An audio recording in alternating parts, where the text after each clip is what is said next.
the extension has been granted for filing return of income. But in spite of that, we felt across that, there have been so many changes, especially pertaining to SSEs opting for old tax regime, that it's better to continue with the original schedule of, conducting this session, so that we would be able to uh, understand the nuances, understand the changes required, and especially documentation, what all would be required, that can be arranged beforehand, so that it would be helping us across. We are very kind to have Avinash sir with us. He has always been guiding us through for compliances aspect, and year and year over again he has been guiding us through, especially on this topic of filing of income tax return. Without much ado, I would request C. Ankit Kothari to give a formal introduction to Avinash sir, and then we can proceed with the session. Thank you. Over to you, Ankit. Hello, good evening, everyone. It gives me immense pleasure to introduce our speaker for today's webinar, a fellow chartered accountant with a distinguished career spanning over 3 decades. Sir is founder of Rawani and Company, a firm specializing in direct taxation audits, company law since 1993. He holds additional qualifications including a DISA and is a respected member of several study circles and committees of the WIRC. Sir is a prolific speaker, having delivered over 600 lectures across India for ICAI corporate forums and even IIMs, primarily on income tax and company law. He has contributed significantly to ICAI publications, including technical guides on tax audit reports, ITR forms, and incorporation of companies. Notably, he was among the first in India to e-file TDS and income tax returns, and has played a key role in ICAI's e-filing help desk teams for income tax and MCA portals. In recognition of his expertise, he has served as a special invitee and a study group member in various ICAI committees, including direct tax, company law, and commercial laws. We are truly privileged to have him with us today. Please join me in welcoming Sir for the lecture.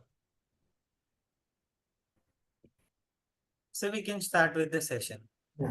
Thank you, Ankit. Thank you, Chirag. Thank you, Viraj. I'll just share the screen.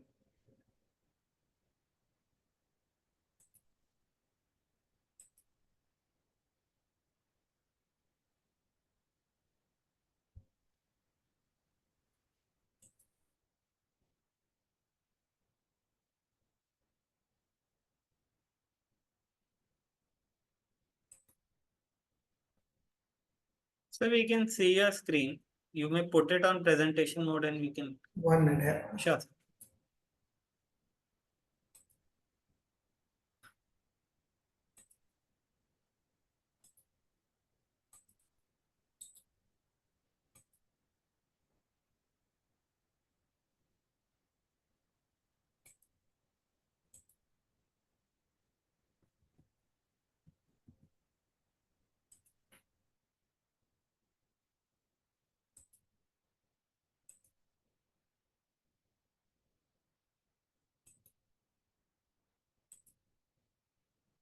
Able to see now? Yes, sir. Okay. So, good evening, everybody. Today's session basically on ITRs, that is income tax provisions, basically related to ITR. Income tax provisions will be taken by Bhadresh bhai. I will be taking about the changes in the ITR. And per se, basically, I always start my presentation with a disclaimer that this is basically for the presentation is purpose. The purpose is only for this purpose of discussion. It should not be taken as a legal interpretation, and any discussion on this topic is only for the purpose of today's meeting only, and should not be taken as a legal interpretations. Any specific applications to any particular client should be taken after studying the provisions only, and nobody will be responsible, neither the organizers nor the chamber nor anybody should be held responsible. So please study the provisions before discussing, and because the thing is that the ITR only ITR 1 and ITR 4 has been released yet for filing, and basically see that you don't copy paste and release this anywhere. Just study the implications of this, and then only you do whatever you want to do it. Some interesting statistics I want to share with you, which have been extracted from the department's portal only. So what it says, that total number of registered users, from the departments, it says that total 14 crores users are there registered on the portal, of which registered individual users are roughly around 12.91 crores, of which 11.86 crores are registered with the Aadhaar. The difference, if you see, that is almost around 1.5 crores users have still not registered their Aadhaar, linked their Aadhaars. And one more important feature is the biggest change this year is that if you have not registered your Aadhaar, then you will not be able to file your income tax returns, because if the Aadhaar is not linked with the PAN becomes invalid.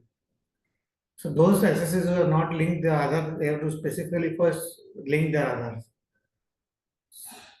Then last year, 9.19 crores returns were filed till 31st of March, which is almost around 10% higher than which was what there in comparison to 2024. And out of this 9.19 crore returns filed, 8.64 crores returns were e-verified.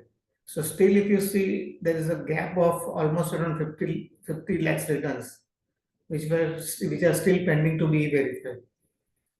One point here to be considered, that if you don't e-verify your returns, the returns are not being considered for verifications. There may be some or other reason the person would have uploaded the returns and they don't want to take it for e-verification, or they don't want to upload the returns for filing, whatever the reasons may be there. So on the income tax portal, there is a facility to discard the returns. So if anybody who have filed the returns and they don't want to put it for processing, then they can use this facility to discard the returns. So that option can be availed. The amount of refunds which were issued by the department last year were almost 4,35,000 crores. And almost all the people have started now taking the benefit of the private returns providers. But the department still says that almost 40% retail people are using the department's utility. And the total returns which are processed by the department last year's were out of 9.19 crores returns filed, 8.40 crores returns were been already processed till 31st March 2025. So these are the statistical data. Coming to some now ITR notifications of the last year that is related to the income tax returns. The utilities, that is ITR form paper return, was released on 29th of April. ITR 3 was released on, paper return was released on 30th of April. ITR 5 was released on 1st of May. ITR 2 was released on 3rd of May. 6 was released on 6th of May. Then updated paper return was released on 19th of May. So almost till last year, the returns were released all the returns were released at a time on 31st of March. But this year there has been a delay of around 1.5 months to release the returns. So these returns have some specific purpose of delaying the returns. The purpose, we have known that there are some additional informations which has been asked when we come to the specific point when we discuss it, and that time we'll discuss it. Then suddenly people were finding it difficult that why the utilities are not coming for filing the returns. What is the problem here is that when the returns utilities are being released and people are finding it very much difficult that they are not able to file the returns, because till 26 AS and AIS has been finalized. You cannot file the returns because some or other information pops up. You cannot file the returns. So CBDT circular came on 28th of May 2025. That automatically the returns due date was extended from 31st July 2025 to 15th of September 2025. So one question may come here that the returns due date has been extended to 31st from 31st July to 15th of September. So whether other due dates which are related to this date may also be extended or not, because section 139(1) date speaks about this extension. So some due dates related to filing like investment, etc., may be related to that. So that may be extended or not.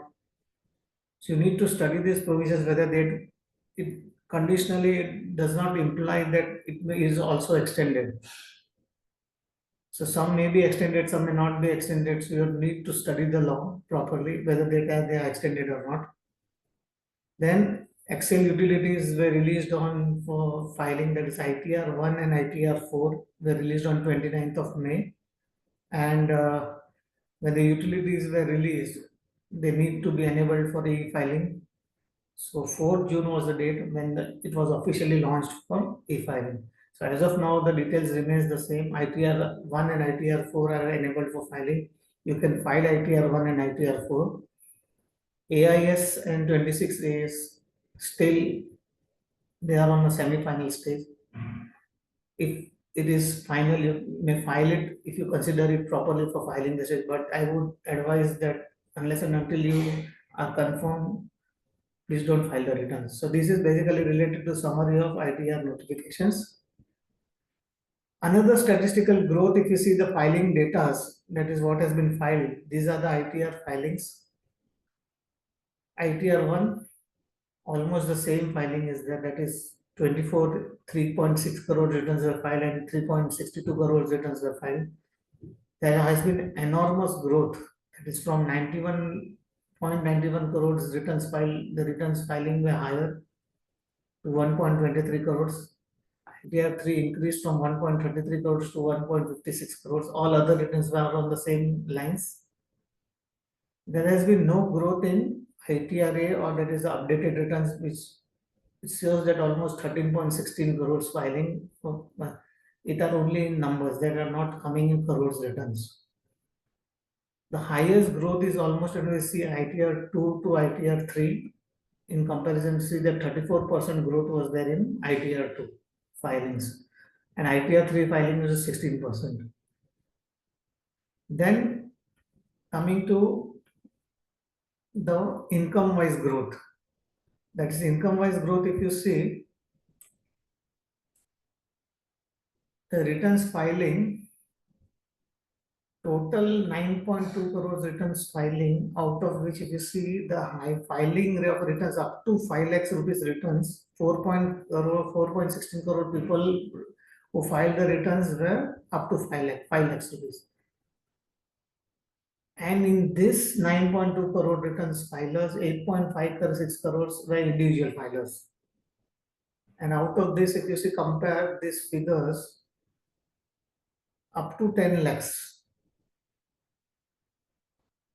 In 57 crores filers, up to 10 lakhs filer returns in declared, people who have declared the income. If you add up both these sums, it comes to almost around 7.17 crores. So 7.17 crores, the current year's limit, if you compare this for this assessment year 26-27, government is going to hardly get, there will be no zero tax is going to come from people who will be going to pay the taxes.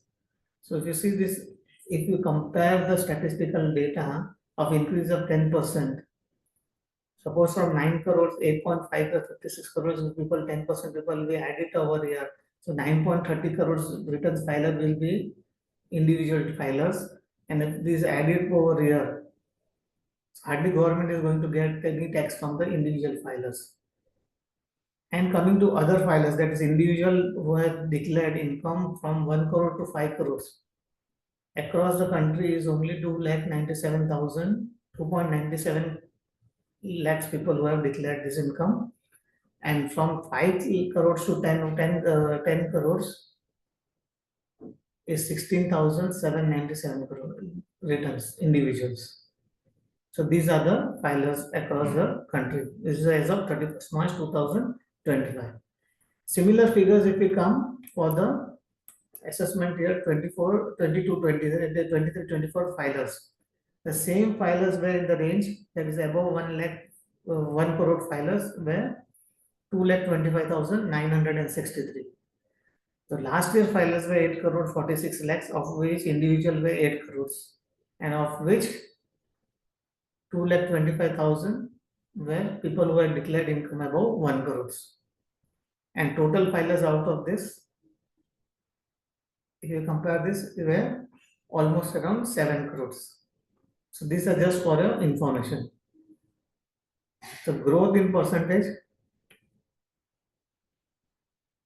So coming to the provisions for income tax, that is basically 139(1), 139(3) were basically the main provisions of the income tax, where you are required to file the returns. That's on or before the due date.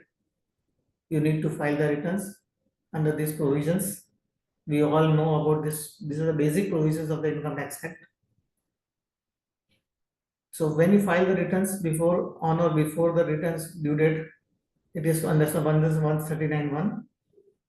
But there are certain categories of persons who are required to file the returns, who are mandated to file the returns. That is under 139(3).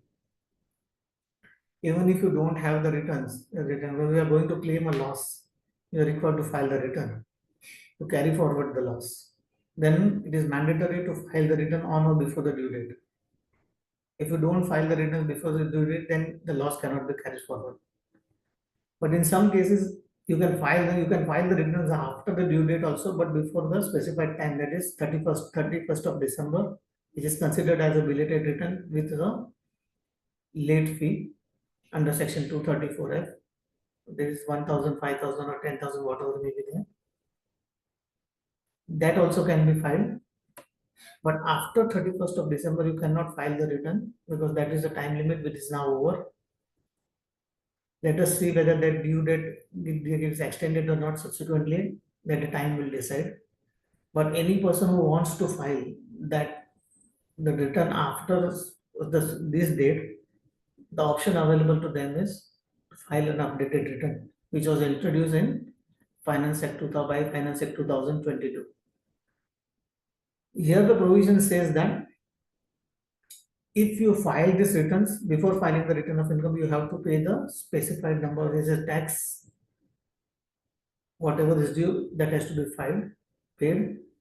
If you don't pay the tax, return cannot be processed, taken on the system.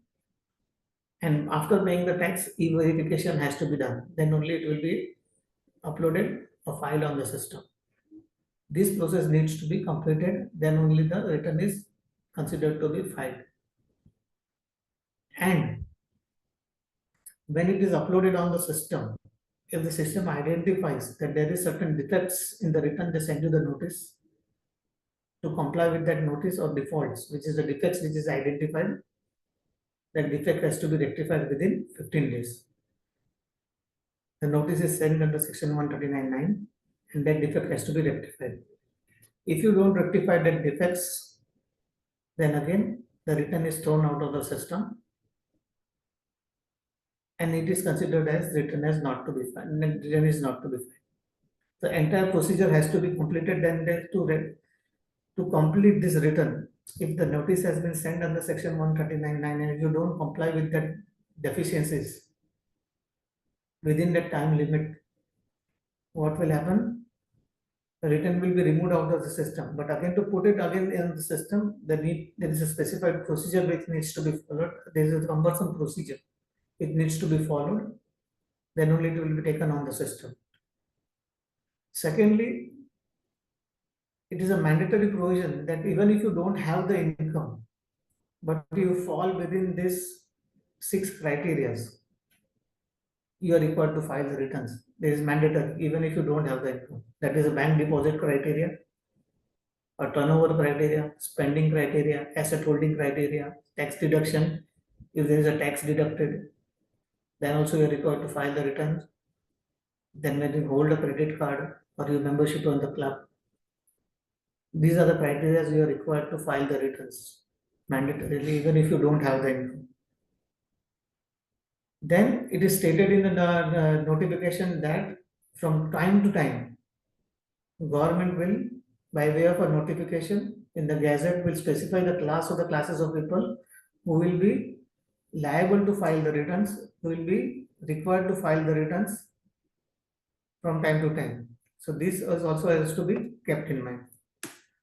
Then after filing the return, suppose if some mistake has been notified, mistake has been found out, then you can rectify that mistakes by filing the return, rectify the mistakes by filing the return, but that has to be completed before the completion of assessment or before the end of the relevant assessment year, that is within the 9 months.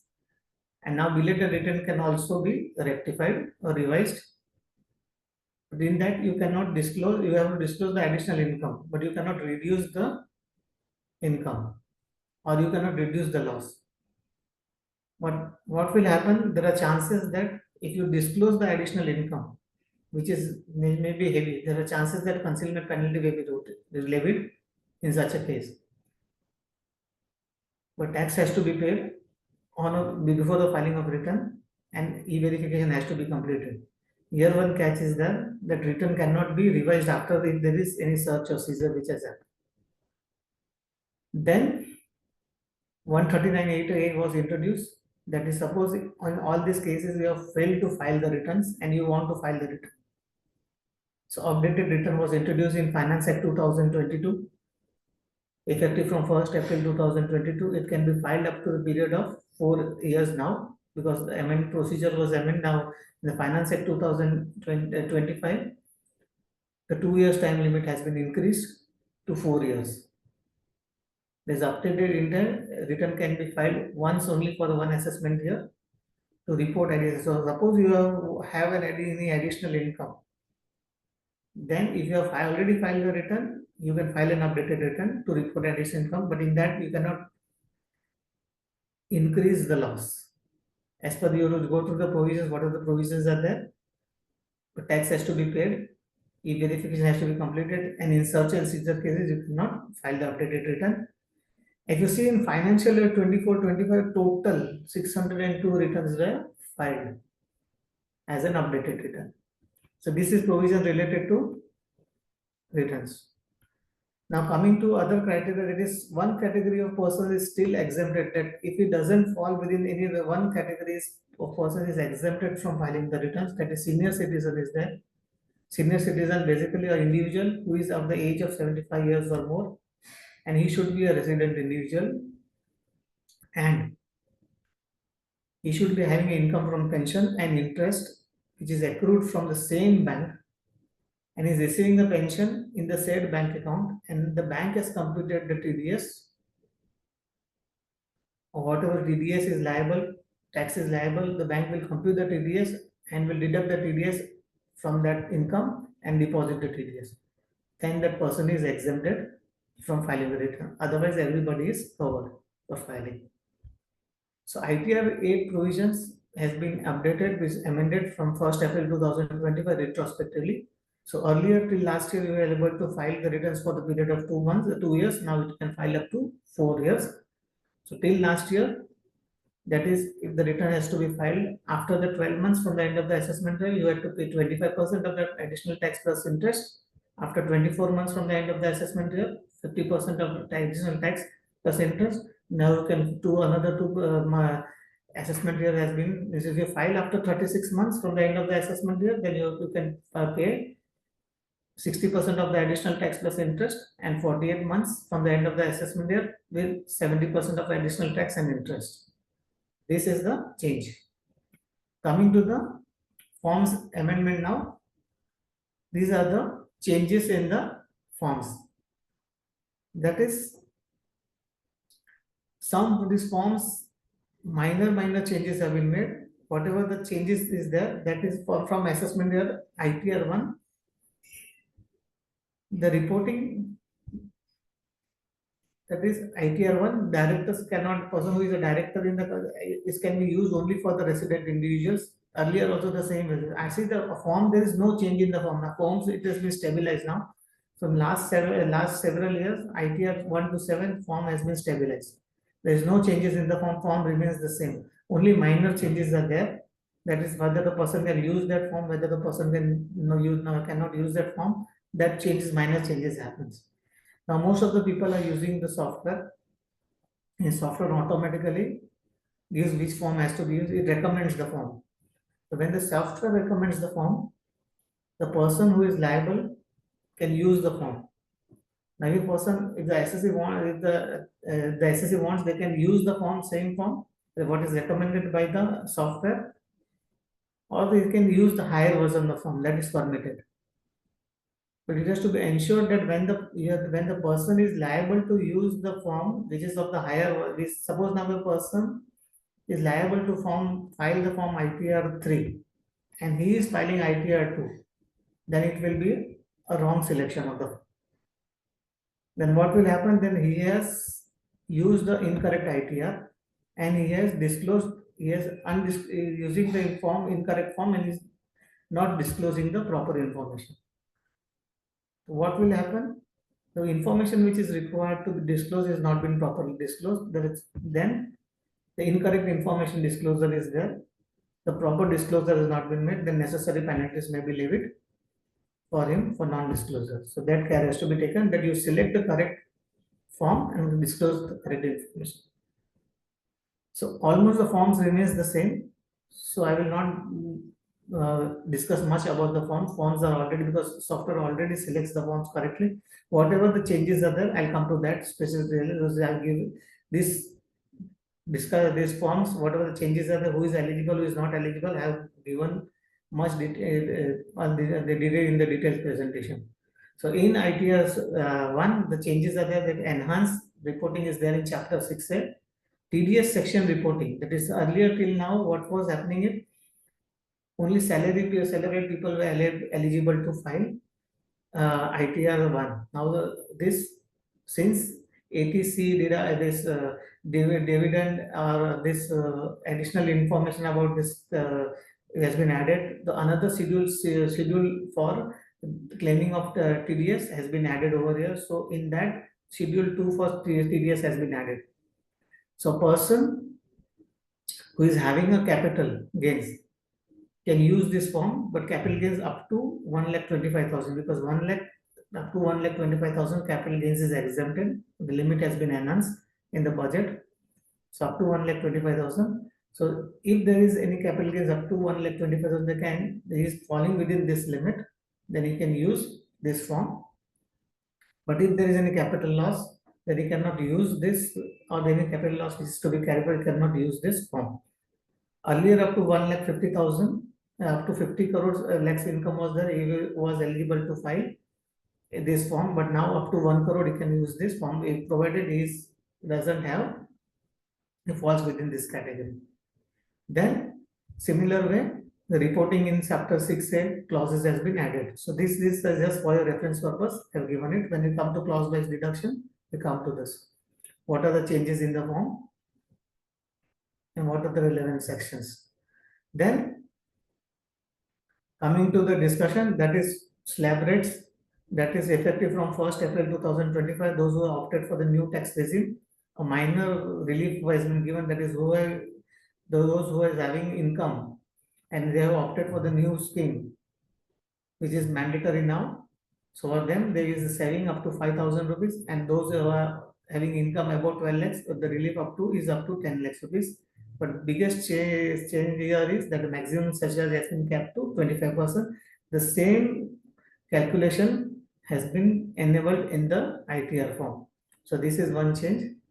Standard deduction, that is regime was opted for the new regime. Standard deduction has been increased from 50 to 75,000, and family pension standard deduction increased from 15 to 25,000. That has been changes have been given in the introduced in the form. Second, that is profit and gains for business. So those who have been this showing having the business of letting out of the residential house property, they were showing the income under the head profit and gains of business from business and profession. So now they have to show this as a income from house property only, even if they are showing as this as an asset, as a stock in trade from the business. So explanation trade has been inserted, which shows that now the standard deduction allowable to them will be only 30%. So this, while they are filing the return of income, they have to see that they show it as a under the head income from the house property, not as a profit and gains from business.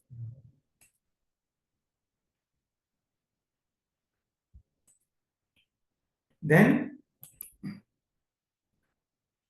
there is a CBDT circular number 38 of 2025, dated 23rd of April, where it says that expenditure to settle any proceedings which has been paid or which has been debited to profit and loss account, which has been paid to SEBI, Security Contracts Act or Depositories Act or Competition Act. If any amount has been paid, that has to be disallowed.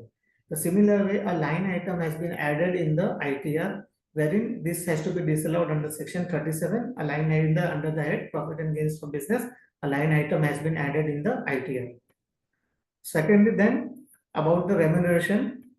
In the remuneration, the clause has been from prior to financial year 2024-25, the remuneration allowable was first 1,50,000, or there is first 3 lakh, 1,50,000 was allowable, or 90% of the book profit, whichever is higher, and on the balance, balance book profit, 61% of the book profit, and from financial year 24-25 onwards, first 6 lakhs, 3,000, 3 lakhs, or 90% of the book profit, whichever is higher, and on the balance book profit, 60% of the book profits is allowable.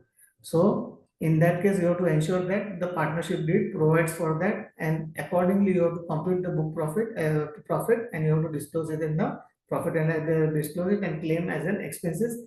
So while computing the profits or while computing the book profits, you have to see that you claim it properly and disclose it properly when you are filing the return of the partnership. So working has to be given accordingly in the income tax returns for allowance. Then about the capital gains, there's a disclosure which is required to be done given properly.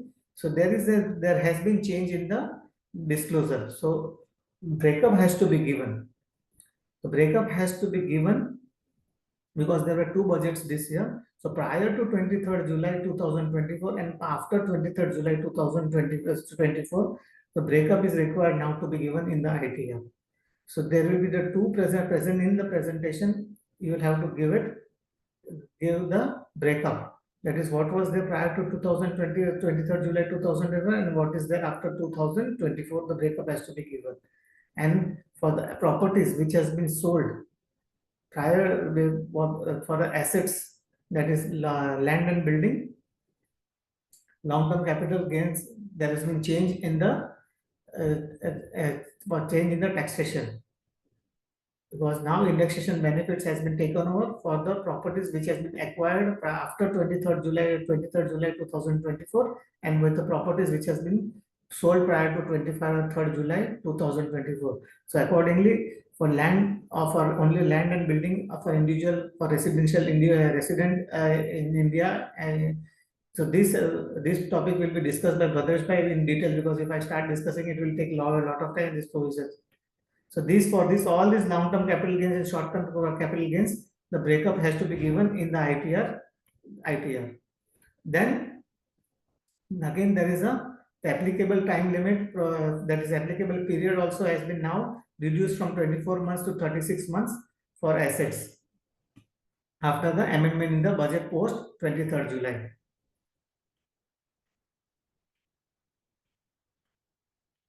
Then coming to 44 BBC. So those, because now the 44 BBC has been introduced in case of non-resident shipping companies. So those assets who are covered by these provisions, a line item has been added in the ITR for ITR. So in ITR, those assets which are covered by this, and those assets who are opting for this, so they have to disclose the profit as by a presumptive taxations. In that case, a line item has been added in the ITR. So when you are opting for this, you have to disclose this in a separate line items which has been over. In ATIC, so for the startups, the time limit has been extended for a further period of 5 years. which was getting expired on 1st April 2025, which has been extended to 1st April 2000 up to 2030. And for them, the deduction is available for 3 consecutive years from the period of 10 years. And for them, then additional disclosure is required to be given. Disclosure is required to be given. Then NSS withdrawal, that is from 29th August 2024, NSS withdrawal is exempt from tax. So that has to now to be disclosed. So any NSS withdrawal which is there post 29th August 2000 is exempt from tax. So that has to be disclosed under the income which is exempt from tax. And 80CCD, that is a disclosure from that is withdrawal from the pension scheme, that has been increased from 10% to 14%. Those assessors who are opted for new tax regime effective from 1st April 2025. So this is just a rough calculation which was available in the newspaper. Just you can work it out, those who are adding the cutting for that. So you can do the tax planning accordingly by a person who was having a salary of 2 crore 22 lakhs for the assessment year 2025-26, and same person is getting 2000 same salary for 2026-27. By doing the tax planning, he was able to save a tax of rupees 10,57,000 by contributing for 14% in section 80 CCD. So in ITR, then for charitable trust, those who are opting out of, that is opting out of this 115 TD, they will have required to fill up the schedule about the fair market value if you are shifting out of the trust. For a charitable trust, this schedule is mandatory if you are closing of the charitable trust, or those insurance trusts who are registered must report the tax payable income on the aggregate income if you are selling the assets or you are merging the assets, etc. if you fall within that schedule. So this is mandatory for in ITR 7. Then there are certain changes, that is increase 112A, that is exempted limit increased from 1 lakh to 1,25,000 in ITR. Worker can now be used for this, but for this purpose, if you are falling within that limit, the additional disclosure is now required.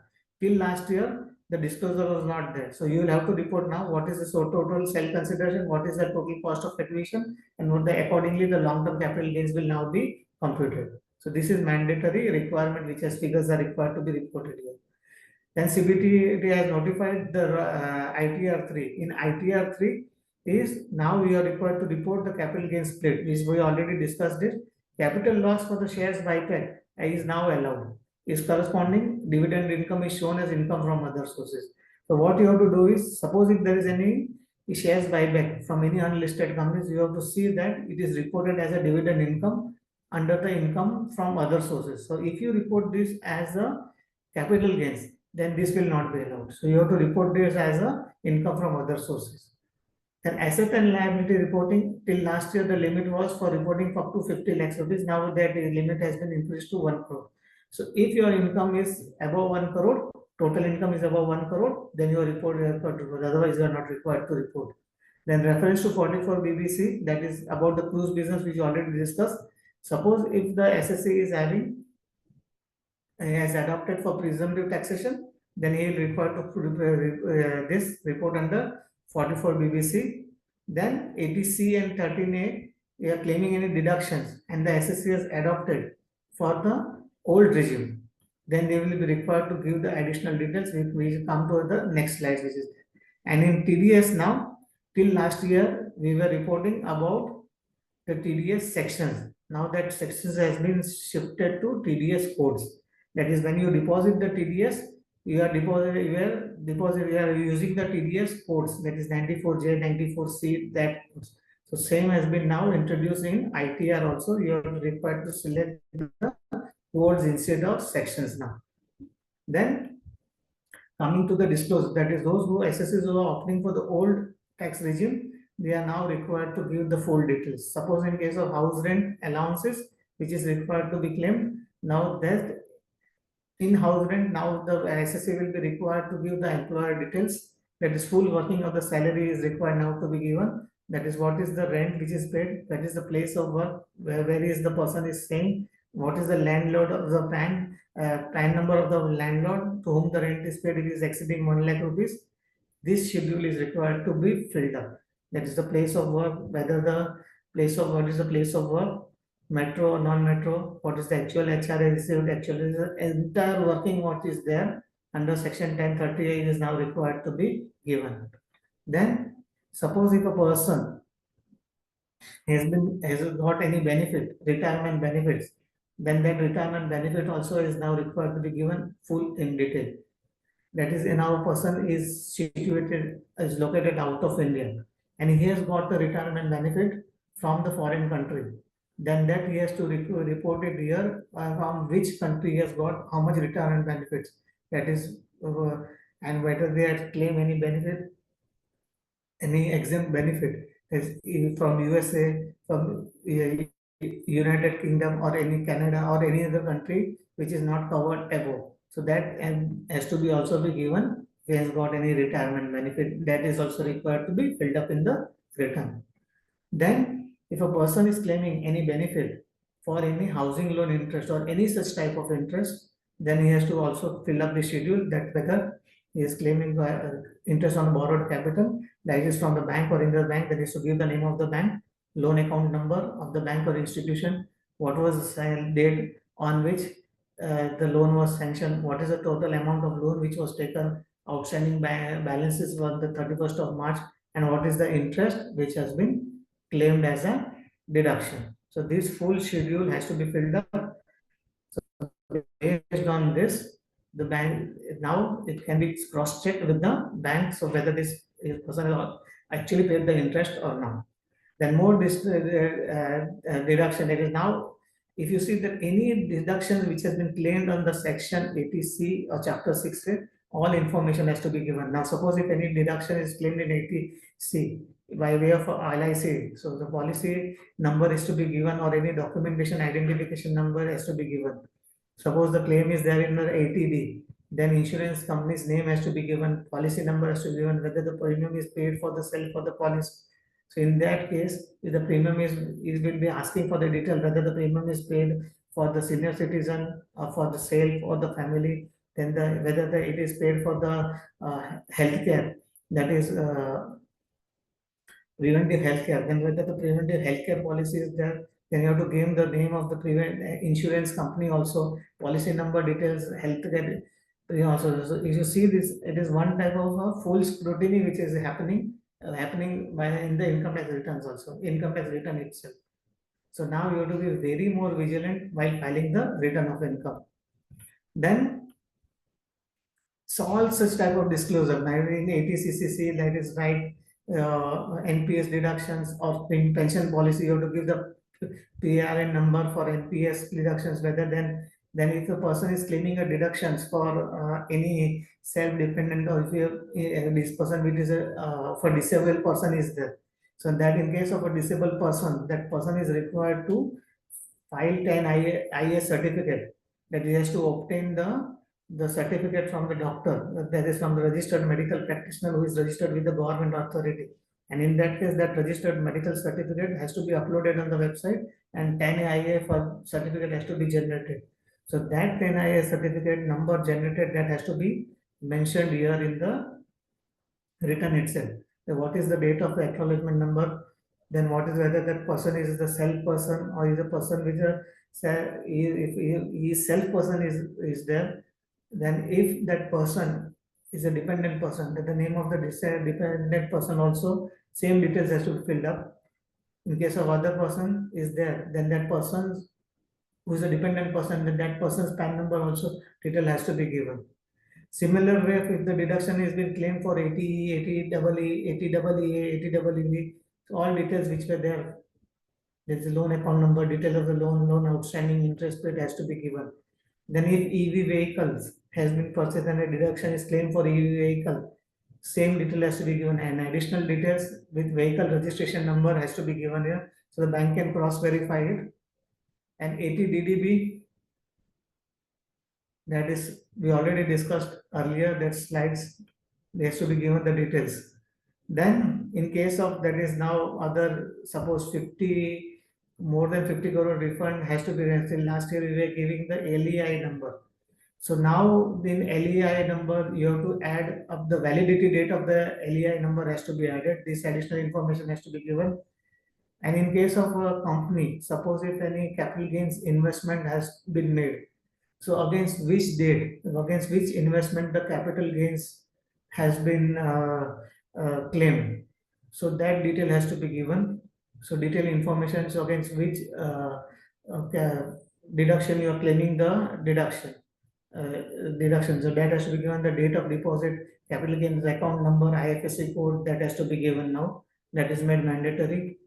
Then about political donations, that is the name of the political party whom the contribution has to be made, whether contribution is cash or other banking mode. Then the transaction reference number, IFSC code of the bank has to be given. Then online winning, if any special income has been disclosed, then the details has to be given about the winnings from the cross purposes and about online games, that is Dreams 11 or such type of games which has been started. Then that details has to be given, that is a line item has been added under the special income from special categories. You have to report it over here. Then in case of a startups, that is the in case of more reporting has been added. That is now in case of eligible startups, you have to give the details, that is nature of business, all related information which has been submitted to DPIAV. That is the first assessment year when which the deduction was claimed. And additionally, you have to add the deduction. Additionally, you have to give the full details of the shareholding pattern also. That will come to the next slides when we discuss. But in next slides, I have put up that is wherein you have to give the details about who were the shareholders during the period of the time and what is the share application money it is spending, what is the share premium you have taken. All these details has to be given. A full disclosure is there about the startup.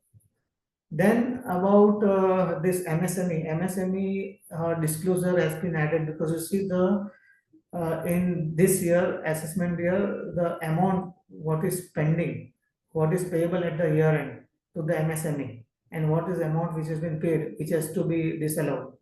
That line item has been added over here. And in case of tax audit till last year, the acknowledgement number was to be given, but now UDI number has been added in the return itself. So you have to give the acknowledgement number of the audit report and UDI number. And this is only in the case of tax audit, not in case of other audit reports. Here you have to be specifically, now let us see whether you are required to link the audit UDI number or not. Most probably, since you are to the my best of my knowledge, once you have put the UDI number, automatically it will link to it has to link with the link. So you will not be required to link it again. Let us see how it happens once the form gets activated. Then about FSI schedule, FSI, when you are claiming the deductions about the foreign tax claims or foreign tax credit, two schedules are required now to be interlinked. That is, schedule FSI is required to be interlinked with the this another schedule is that is about summary of tax limit claim. That is schedule TR and schedule FSI. Both these will have to interlink. That is, you have to see that whatever the tax relief you are claiming here and what is the relevant DTA 9 we are claiming. So this you have to ensure that both these are reconciling it. So if these both will not reconcile, you will not be getting the tax relief rebate properly. And you have to ensure that you file form number 67 first before claiming this. So this is one of the important changes you have to take care. This shareholding of the startup, it is share application money pending allotment. And now you have to give the share details of who is not a shareholder and was a right from the starting of the company till the startup. You have to give the full details, what we discussed it in the earlier slide. So that all details are required to be given. So these are the basically main changes, and some new changes are there. That is what precautions you have to take care while filing the returns this time. That is profit and loss on share buyback. Suppose if there is a loss, you have to see that you include it under the income from other sources. asset and liabilities you have to give only if it is income, total income more than 1 crore. Bank account, active one account must be there. That is, you see that whatever accounts are there, when you file the returns, you remove your all inactive bank accounts before filing returns. Then you are opting out of the new tax regime because you have mandatorily required to file 10 IEA, and this details is mandated in ITR 4 because ITR 4 now requires to fill up these details.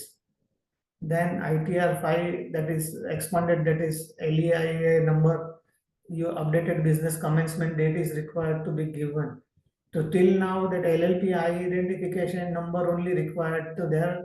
So now business commencement date is added. That is when was this business commenced, that is mandated now. Second thing about in the filing status, now you have to select the due date also, that is mandated. That is till last year the problem was that it is 234A interest was being levied. So now you have to select the due dates from that is what is your due date, 31st July, 31st October or 30th November. So based on that your computation will be done. So this is one more additional details you have to state from the drop down box. So there are some precautions to be taken because what income has to be taken, which income is correct, because client says that income from my side is this, 26A says this is the income and AI says this is the income. So which is to be considered it as a correct is a big challenge because all the details may not be correct. Client may be right, 26AS may be right, or AS may be right, or all may be wrong. So we have to find the balance, that is which is the correct is the biggest challenge. So whatever you have to see that when you file the returns, that you have to find a balance, that what is the correct, you report it correctly. And whenever there is anything which is not correct in 26AS or EIS, you must report it to the reporting authority and just not keep that this is not correct and you should not keep it, sit it idle. Report it to the reporting authority in 26AS. Also, you have the email ID of, you can report it to the to the TDS officer to correct it, and AIS also you have to give the feedback, complete the feedback. And this is, that is before filing the return, see that you update the master data and profile, email ID and mobile number should be updated. And if there is any changes in the address, you file the 49A and get this updated data. Validation of bank account, and generally the bank accounts do not change, but bank account changes there. Whatever the inactive account should be removed from the system. Whatever the deductions which are eligible, that deduction should be claimed properly. Compute the income correctly, compare with the AIS, TIS, and don't take it blindly that this is the statement is correct. All may be not correct. Claim the losses as per the intimation. So whatever is there in the intimation, that only will be allowed. So if it is not in the intimations you are applying to claim it, will not be allowed. So file the tax returns properly and pay the taxes due, because without paying the taxes returns will not be accepted. And after any filing, see that any default notices which comes complied within the time, complete the process verification within the time, and verify the intimation, because generally what happens is when the notices returns is filed, intimations come, the with comes with a blue head, nothing due. People are happy that okay, our system is completed, but sometimes what may happen, there may be inside some things may be there that may be hidden, and income may be computed higher, the losses may be computed higher, lower, whatever, but that should not be treated blindly. Aadhaar enrollment ID is not accepted now because everybody, all Aadhaar return should must have the Aadhaar. Aadhaar enrollment ID is removed from the system. Opting out will require 1 month for this 10 IE mandatory. So see that it is mandated. Scheduled TDS requires the TDS section is removed now. TDS codes are mandated. So this is the biggest change. So IT, now people are now why these returns are taking time. The biggest question in mind. So basically, if you see the software is what you are using it, the utilities you are using it, that is having a AI option everywhere. So AI program has been enabled. So these utilities, if you see the everywhere the details information which has been added. So you see that everywhere now that AI is being used. So by a click of button everywhere, the details are going to be verified with AI technology. The state of art is there. Nothing has to be done. Just the prompt has to be enabled, and it will meticulously gather all the information. Everything is AI driven now. Implication that the tax savers will now have to be very vigilant. Tools are such that now for is the biggest challenge is going to come. So those who have attended the AI course which has been introduced by AI, their institute, they would have been come to know that how AI is going to work in the future. So this is going to be a big challenge because client is now going to come up with a computation with you that I am having this much taxable income and you are showing me this much taxable income. My liability is this much and you're giving me this much tax liability. Is going to be a biggest challenge now to uh, discuss with the client. But definitely AI is again till now we are having social media as a biggest challenge. Now AI is also going to be biggest challenge. Let us see. It can be a problem, but cannot become a proper. If it is designed properly, it can be a helpful employee. See that how it can be accepted, but you need to accept it. Challenges are a part of professions, and your returns have already started accepting it. So you accept it properly. Then don't rush to file your ITR because filing nobody is going to give you any reward. Accept it means file it properly, verify it properly, and file it. We are on the halfway to the season. Otherwise, these are going to be the challenges. Now we are setting it right way in like that, but after that, filing the returns, we should have this type of happiness and should not be a problem. I think struggle should become a dance and not a tear. And a tear should become a devotion and it should lead to a closer self. I think I have tried my level best to give all the best things possible in a specified time. I have not given much provisions are there, but I have only covered the provisions which are there. What is there in the what I have tried to cover with the relation to ITR. Bhadresh bhai is there. He'll cover the provisions. Any questions are there? I will definitely cover it. So there are 2 or 3 questions. Would you be able to cover it through now? Yeah, I'll Since take you had it. mentioned you would have to. Yeah, no problem. I'll cover it. No, not an issue at all. My mother is the owner of a flat and letting out. During the financial year 24-25, flat was given in the redevelopment, hence the building demolished. It might take 2 years from now. How to disclose in the ITR? Land or house property. See, mother is the owner of the flat and let out. During the financial year 25, flat is given under the redevelopment since the flat building is demolished, and it is to how to clarify and disclose in the ITR. See, basically, what is then? It is demolished. It is a capital gains would come was when the agreement for is executed. When the agreement, I think, when the agreement is executed for you, it becomes an alternative accommodation, and according the capital gains would apply at that time, and you are getting the rent. So rent should be treated as income from other sources and disclose. And if they are paying the rent, and you can claim that as an expenses. There are various case laws available for you. Refer to that case laws and take the decision accordingly. PF department has shown TDS under section 192A in place of 194A for the taxable income. PF department has shown TDS under section 192A instead in place of 1 for the taxable ABF in 1.5 lakhs. How to submit a feedback to you can, if it is there, feedback option is there in the form itself. You can put the feedback over there. 234 interest will be ever account the extension of no there is no not there. Sir, there is just one more. No problem. Tell me, I'll take all the questions, not an issue. Say it Client is who was a written that. non-resident for some time, now he is resident for 3 to 4 years. He was maintaining NRE and NR account with the bank. Bank deducted TDS on income and deposited the 195 as a non-resident income. Seek your opinion. How you can refer to the bank and tell him that this is a incorrect. They will rectify it. They can file the return. So just one more from the chat box. I'll read it Yeah. out for you. Yeah. Can RNOR means a resident and not ordinary resident claim presumptive taxation under 44 AD?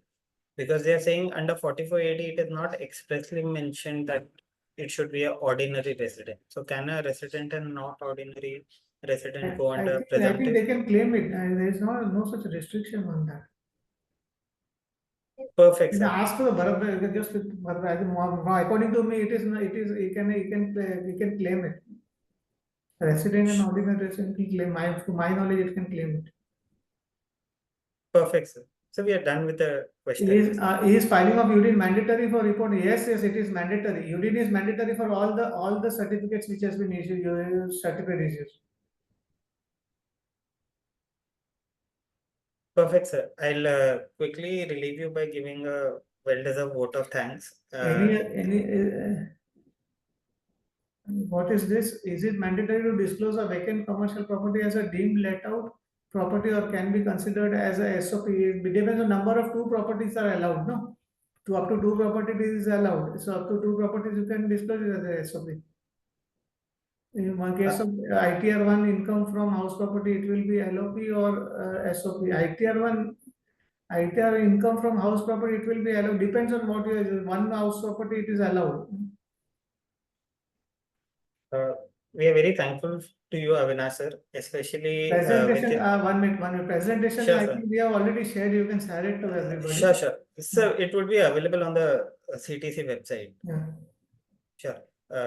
Without taking much ado, sir, I would like to thank you for graciously accepting our invitation and devoting your time and efforts into this out of your busy schedule. I, on behalf of the Direct Tax Committee, as well as on behalf of the entire chambers, would like to thank you and would like to tender a well-deserved vote of thanks to you, sir. Thank you. Thank you. Sorry, Bhadresh bhai, I am having a meeting, so I will not be able to attend it because I have to. No issue, sir. Bharat bhai, sorry. हमारे no meeting issue. चल रहे थे direct tax committee में extremely sorry. Thank you very much. Thank you, Avinash. Always a pleasure to have you, Avinash bhai. Thank you very much. So we'll move ahead with the next part of the session. This is being covered by our very own Bhadresh, right? So per se, I would say he does not require an introduction, but completing the formality, I'll introduce him. One thing that unfortunately isn't mentioned in his profile, which I would like to share with you, is recently he gave up a delegation before the select committee, wherein he did speak across or explain very well provisions pertaining to presumptive taxation. So just taking a leeway, any doubts pertaining to that, he is the best person to address that. Coming back to his profile, so he's a practicing chartered accountant and has been meritorious throughout his academic career, which is supported by the fact that he has been a ranker in his CA foundation, intermediary, and final as well.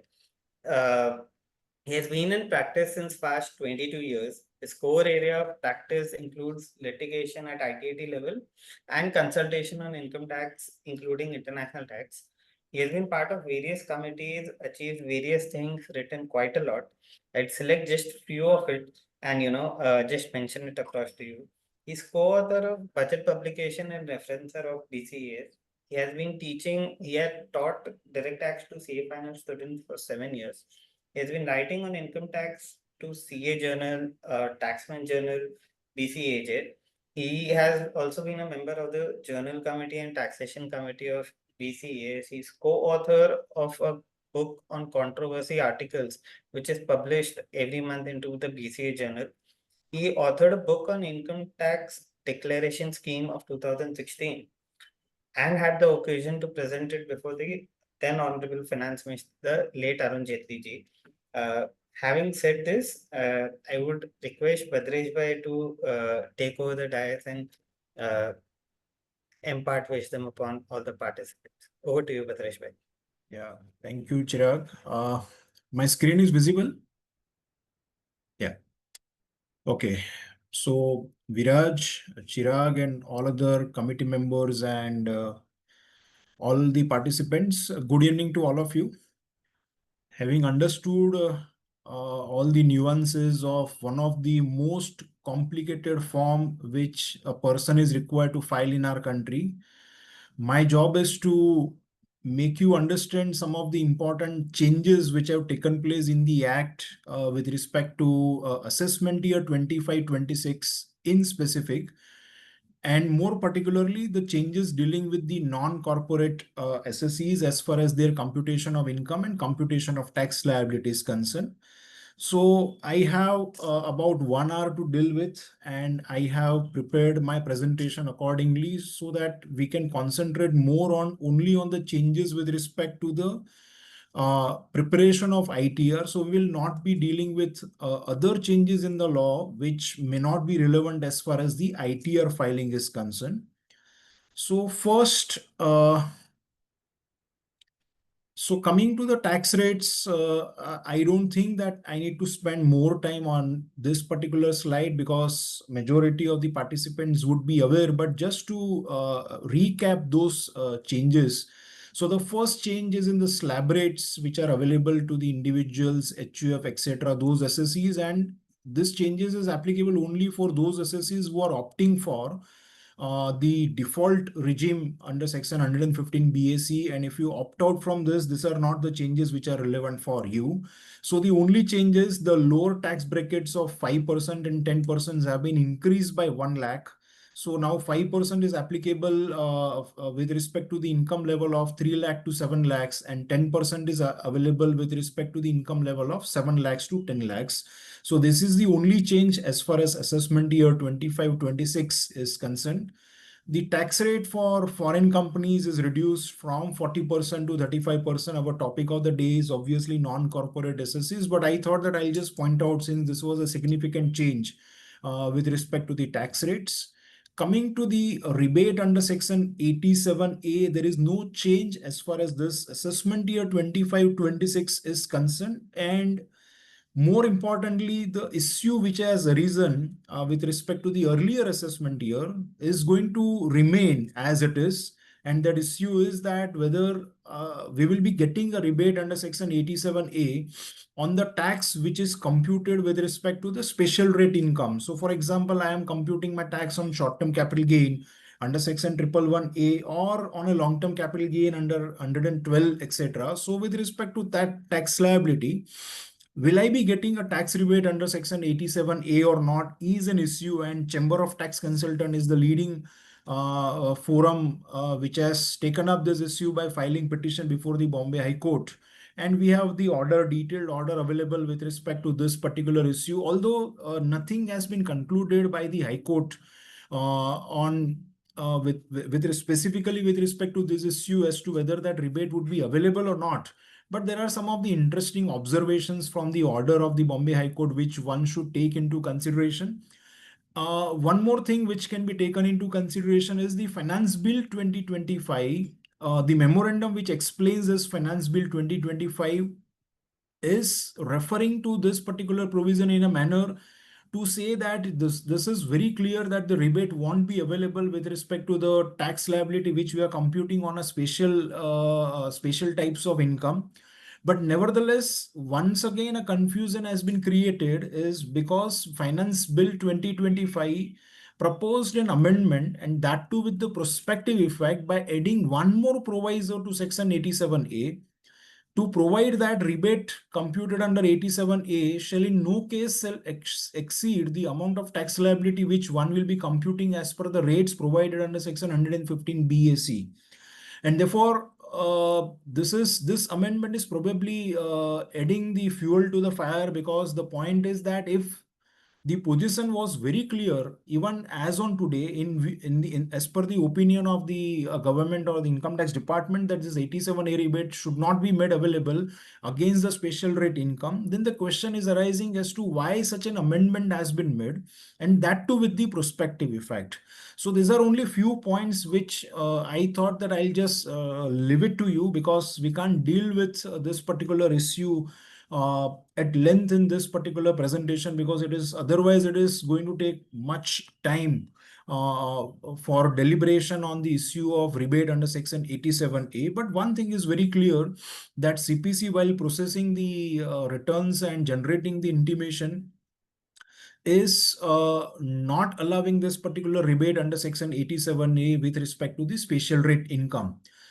Other important changes while computing the income of salaried persons is about standard deductions. So the standard deduction today, we were granted with respect to salary income only up to 50,000. So there is an increase in this limit of standard deduction, and this increase is applicable only for the default tax regime under section 115 BAC, not for all.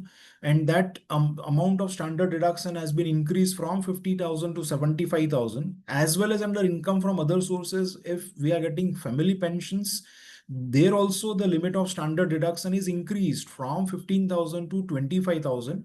Once again, it is only for those assessees who are opting for 115 BAC tax regime. If you are going under the old tax regime, then there has been no change as far as this standard deduction to be claimed against the salary income. One more change with respect to the income computation, more particularly for salaried individuals, is about the contribution to the NPS. This pension account contribution, as far as the employer's contribution is concerned, we are granted a deduction under subsection 2 of section 80 CCD. And there the limit provided at present, prior to this amendment, was 10% of your salary income if you are a non-government employee. If you were a government employee, then that limit was 14%. Now, with respect to assessment year 25-26, these limits have been changed. As far as government employees are concerned, there is no change. That limit will remain 14%. But as far as non-government employees are concerned, once again, we need to see whether that SSE is opting for 115 BAC or not. So if you are computing your tax liability under this tax regime provided under 115 BAC, then this limit is enhanced to 14% of the salary. Otherwise, if you are not opting for 115 BAC, you will have to continue to apply the old limit of 10%. The deduction cannot be in excess of 10% of the salary. There is a corresponding change for computation of business income in the hands of the employer, who are contributing that amount to the pension account of the employee. So that deduction for that employer's contribution is being granted under 36(1) clause 4A. There also that deduction was limited only up to 10% of the salary. That limit is also enhanced from 10% to 14%.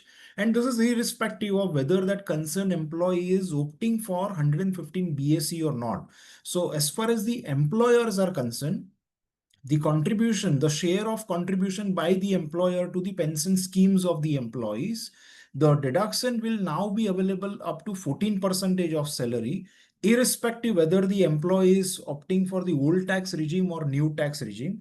But in the hands of the employee, we will be granted that higher deduction up to 14% of salary under 80 CCD, only if we are opting for the special tax regime under section 115 BAC. So having discussed some of the small changes with respect to the tax rates and salaried individual, let us move on and let us try to understand some of the important changes under the Income Tax Act dealing with the provisions of computation of income and tax liability. So the first change is with respect to the income from house property. I have just provided an extract from the memorandum which had been provided for explaining the provisions of the Finance Bill number 2, 2024. And there we were told that there were some of the taxpayers who were reporting their rental income from their residential properties under the head business income instead of the head income from house property. And therefore, by reporting this rental income under the head profits and gains of business or profession, they were trying to reduce their taxable income substantially, obviously by claiming some of the expenses. And they are of the view that this particular income should have been shown always under the head income from house property. The corresponding change has been made. So the change has been made in section 28 by adding an explanation 3 to section 28. As we know that section 28 is a charging provision for the purpose of computing the business income. And in this charging provision itself, the explanation 3 has been added, and the explanation 3 now provides that it is clarified that income from letting out of a residential house or part of that house by the owner of that particular house shall not be chargeable under the head profits and gains of business or profession, but it shall be chargeable under the head income from house property. So this is a simple amendment which is now becoming effective, and we have to take this amendment into consideration while we compute the income for assessment year 25-26. So when this amendment will apply to us, two important conditions. One is the concerned property which is let out from which we are earning the rental income, that property should be a residential house. This amendment does not apply to any property which is not a residential property. If I go back to my earlier slide, wherein I have reproduced the explanation 3, it is categorically referring to a rental income arising from the residential, letting out of a residential house. And therefore, it is very, very important that the property from which the rental income is being earned should be a residential house. It cannot be a non-residential property. And the second condition is that assessee should be an owner of that property. So if there is a subletting of the property, in that particular case, this explanation 3 will not apply. And therefore, it is independent of explanation 3. One will have to decide as to under which head of income this income is becoming chargeable to tax. If you are of the opinion that this is nothing but an organized business activity, probably you can take it to a business income. If this is not in the nature of an organized business activity, then it might fall under income from other sources. But if you are an owner of that property, that residential property from which you are earning the rental income, then definitely this will fall under this explanation 3, and by virtue of which you will not be able to take this into the business income. You will have to compulsorily now you have to take it to income from house property. This amendment will apply irrespective of anything else. Moment these two conditions are satisfied, namely that property is a residential property and assessee is an owner of that property, the rental income arising from that property, the explanation 3 provides that this will have to be taken into income from house property. So it is irrespective of whether your letting out of this residential property was otherwise in the nature of business, you will not be able to classify this income as your business income. Even if that residential properties were forming part of your stock in trade and the rental income earned from the stock in trade property, even in that particular case, this income will have to be taken into income from house property and not as business income. With respect to the stock in trade property, obviously that concession which is provided for 2 years under subsection 5 of 1023 will apply. But here we were talking about the rental income from letting out of the property. So here there is an actual letting out of the property. We are not concerned with the notional annual value to be computed with respect to the vacant property. So this what will be the consequences of this particular change? We will have to take a standard deduction at 30% under the income from house property, whatever actual expenses which we have incurred. None of these actual expenses will be allowed to be claimed as a deduction, except for the deduction of the property tax, which has been levied with respect to this property. No deduction for depreciation as well. Interest arising from borrowings, concerned borrowings with respect to that particular property would obviously be deductible under section 24. But by virtue of this deduction of interest, if the computation is resulting into a loss, then please note that it is only a loss up to 2 lakhs rupees which will be allowed to be set off. Loss of more than 2 lakhs rupees will have to be carried forward. It cannot be set off against any other income.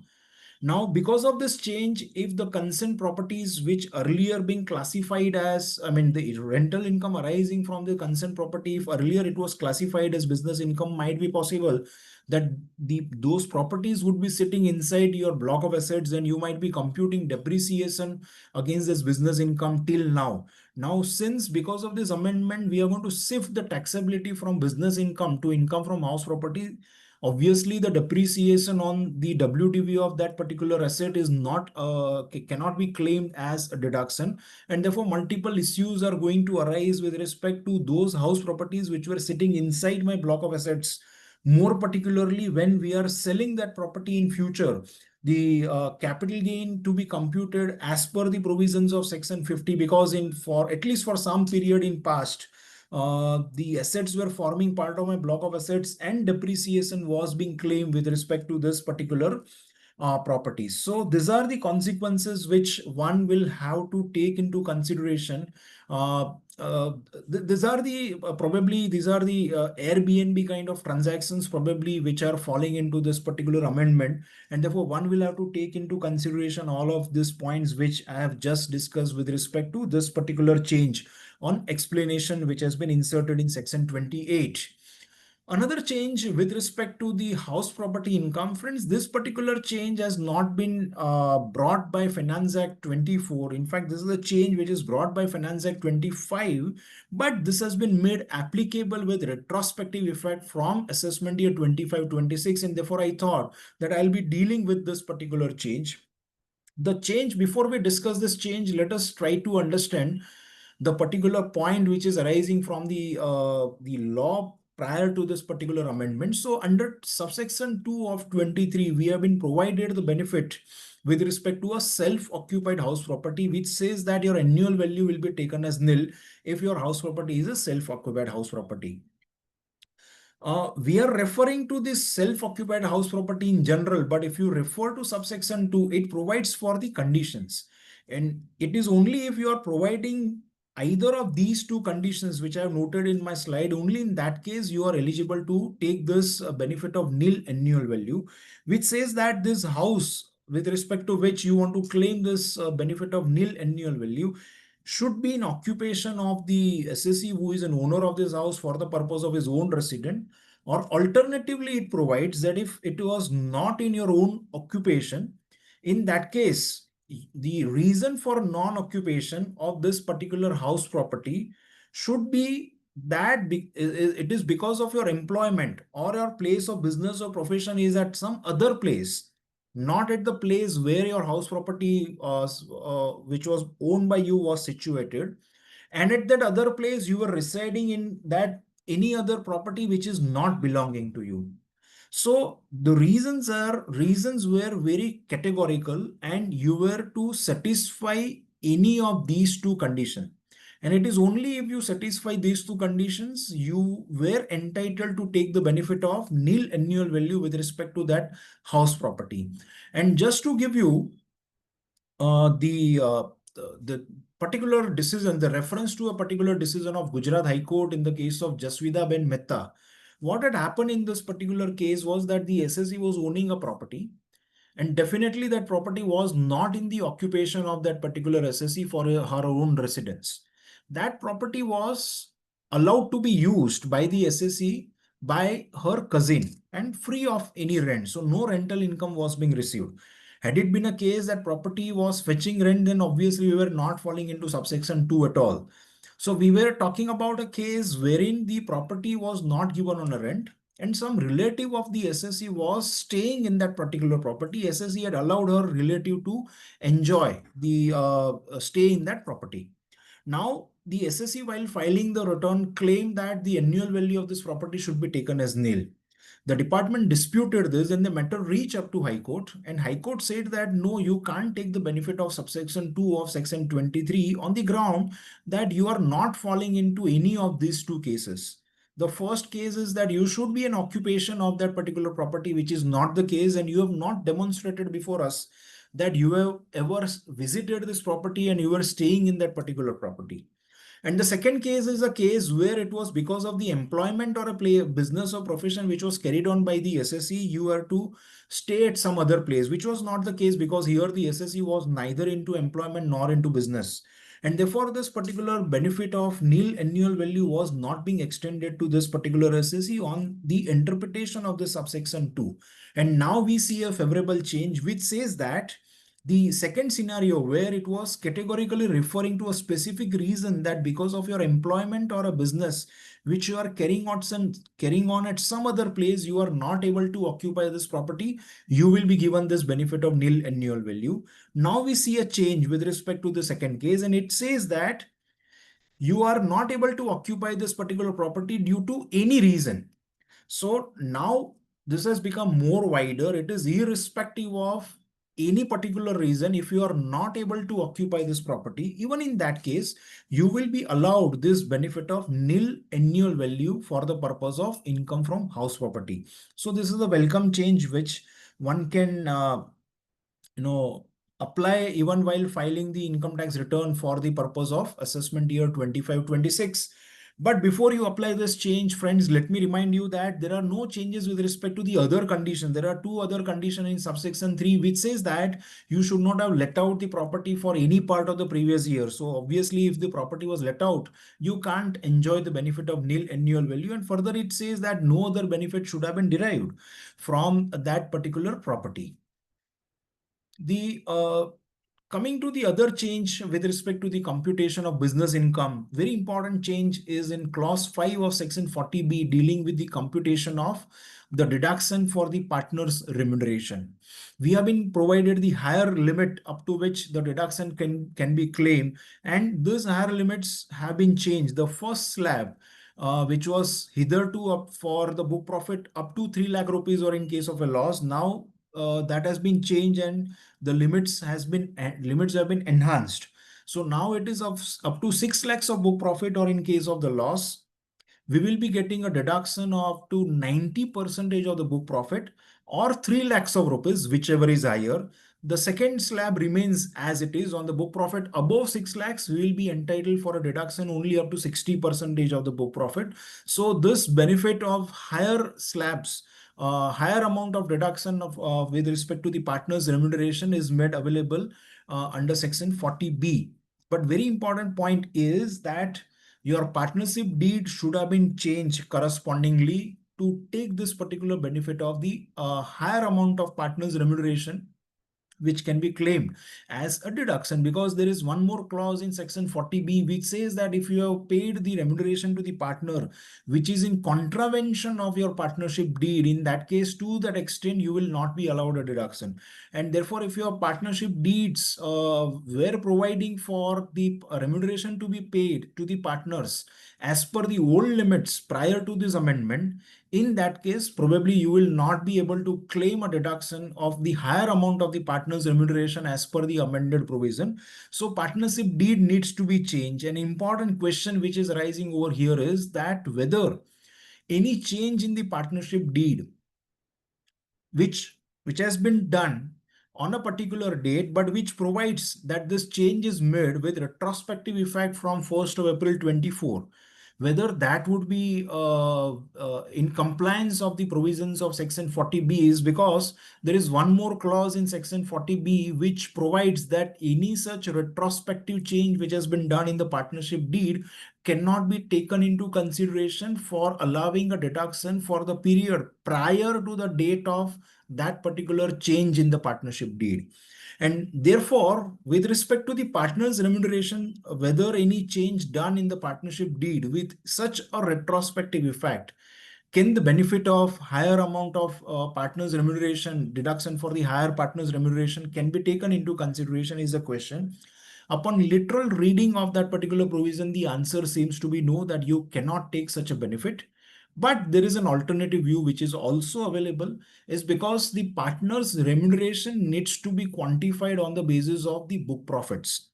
And the profits are normally finalized at the end of the year when the books of accounts have been finalized. And therefore, if any such change which has been made before, at least before the end of the year, whether the benefit of that particular change can be taken with respect to the entire year is an alternative view which is available. And there are two tribunal decisions which I would like to share it with you. One is in the case of JC Balla and Company, which is of 2019 decision of Delhi Tribunal 106 taxman.com 13, which refers to this particular issue, and which says that yes, when your books are to be drawn at the year end and the profits are to be finalized at the year end, any such change which has been done during that particular year should be taken into consideration for the entire year.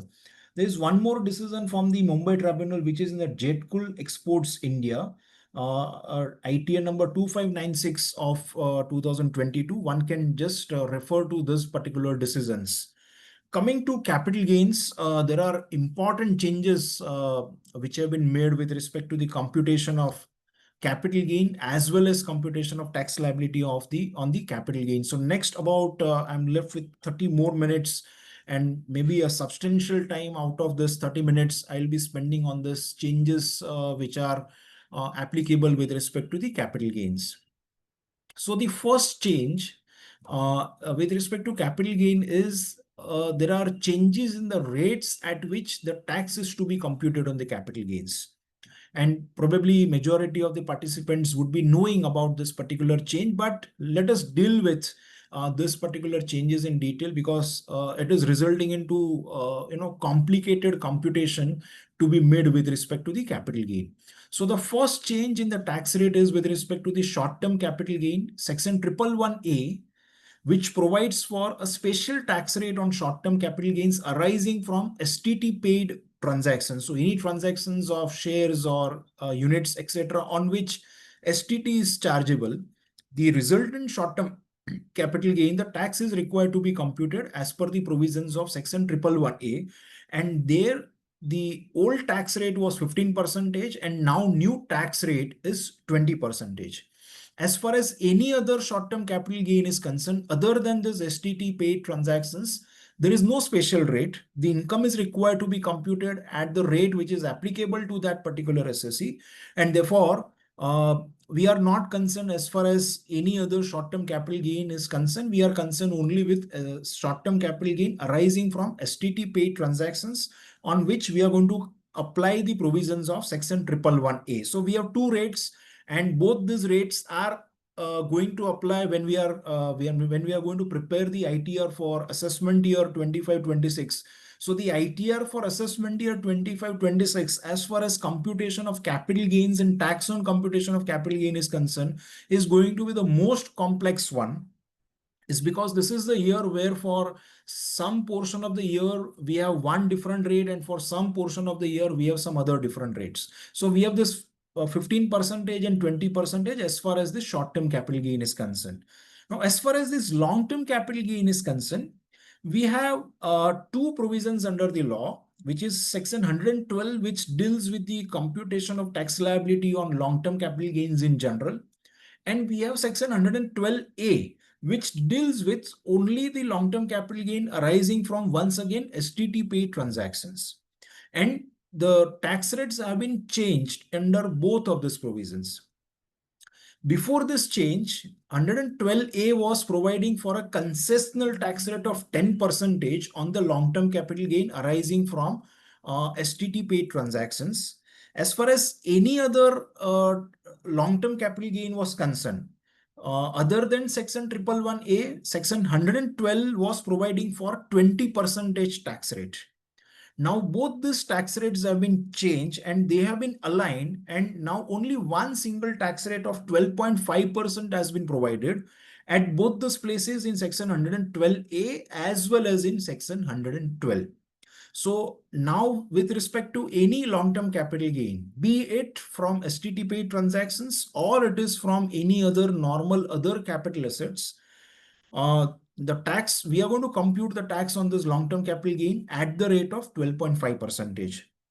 There's one more transaction which I've referred in the middle of my table in the slide, which is with respect to the non-resident SSEs, where they were earning long-term capital gain from unlisted securities or shares of closely held company. The tax rate applicable to them was concessional, which was 10%, and that is also aligned, and now it has been made at 12.5%. There are corresponding changes in the other provisions dealing with computation of tax liability of non-residents, which I'm not referring in my presentations, I am concentrating on the main provisions of section 112 and 112A. The other provisions are also being aligned for making the tax rate at par, which is at 12.5%, which is now provided in 112 and 112A.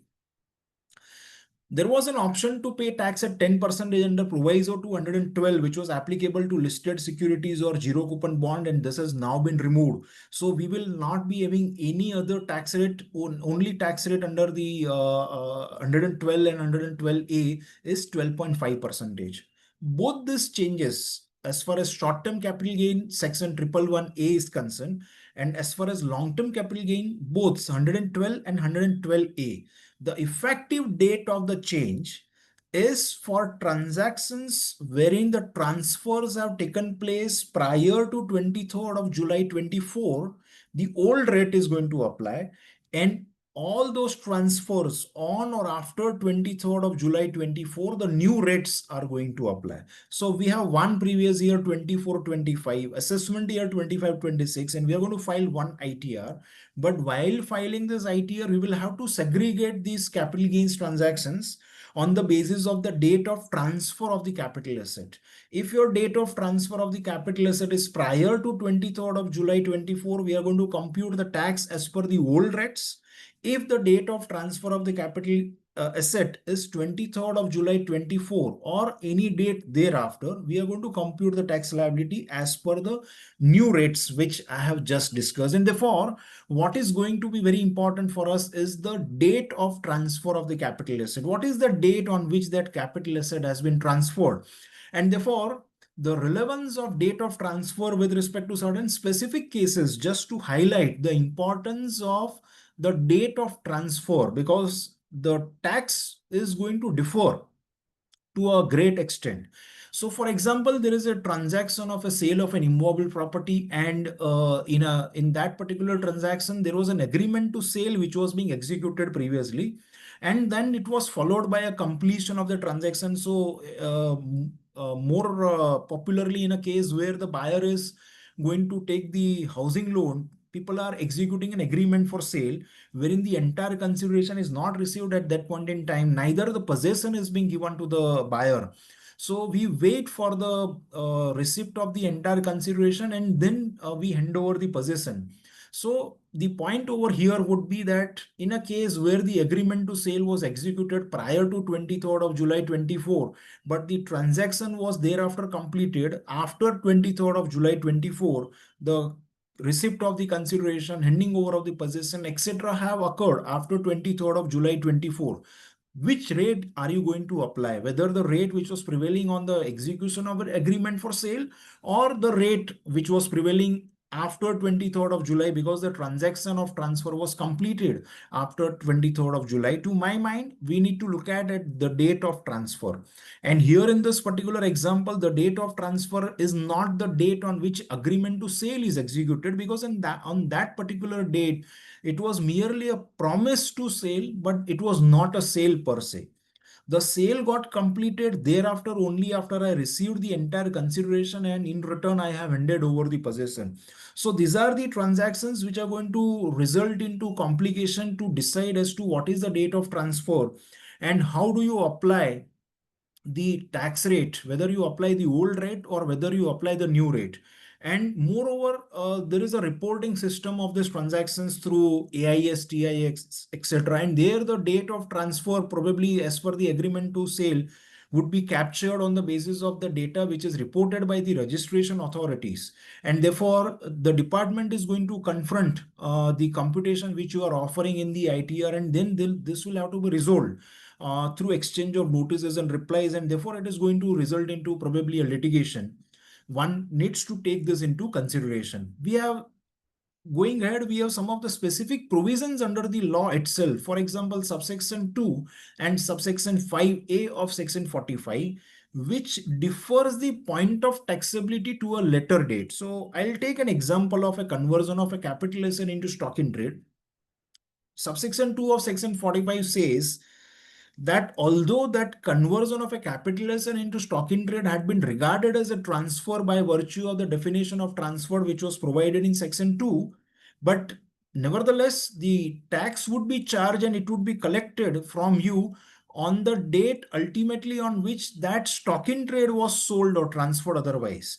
So the taxability is deferred. Now the question would be that the event of conversion had occurred prior to 23rd of July, but that subsequent event of sale of stock in trade, or in case of the joint development agreement, the date of completion of that particular project had occurred subsequent to 23rd of July 24, which rate of tax are you going to apply? Here, the issue is going to be very interesting is because the definition of transfer includes the conversion of a capital asset into stock in trade, and therefore one would be able to argue that my date of transfer should be considered as the date on which my capital asset got converted into stock in trade. And therefore, if that date is prior to 23rd of July, I should be charged with the tax at the rate which was prevailing at that point in time and not the new rates of tax. Sometimes the old rate would be beneficial, sometimes the new rates would be beneficial, because there is one more amendment dealing with indexation, which also we are going to discuss. And therefore, one cannot conclude that it is always the old regime would be beneficial or the new regime would be beneficial as far as capital gains is concerned. And therefore, taking this clue from the definition of transfer, might be possible for someone to argue on this particular line and to say that it should be the old regime of the capital gain which should be made applicable in my case and not the new one. But the challenge would be that we are talking about the ITRs of assessment year 25-26. Now take hypothetically an example wherein such events have taken place prior to 23rd of July 24. So for example, conversion of a capital asset or that execution of joint development agreement had occurred prior to 23rd of July 24.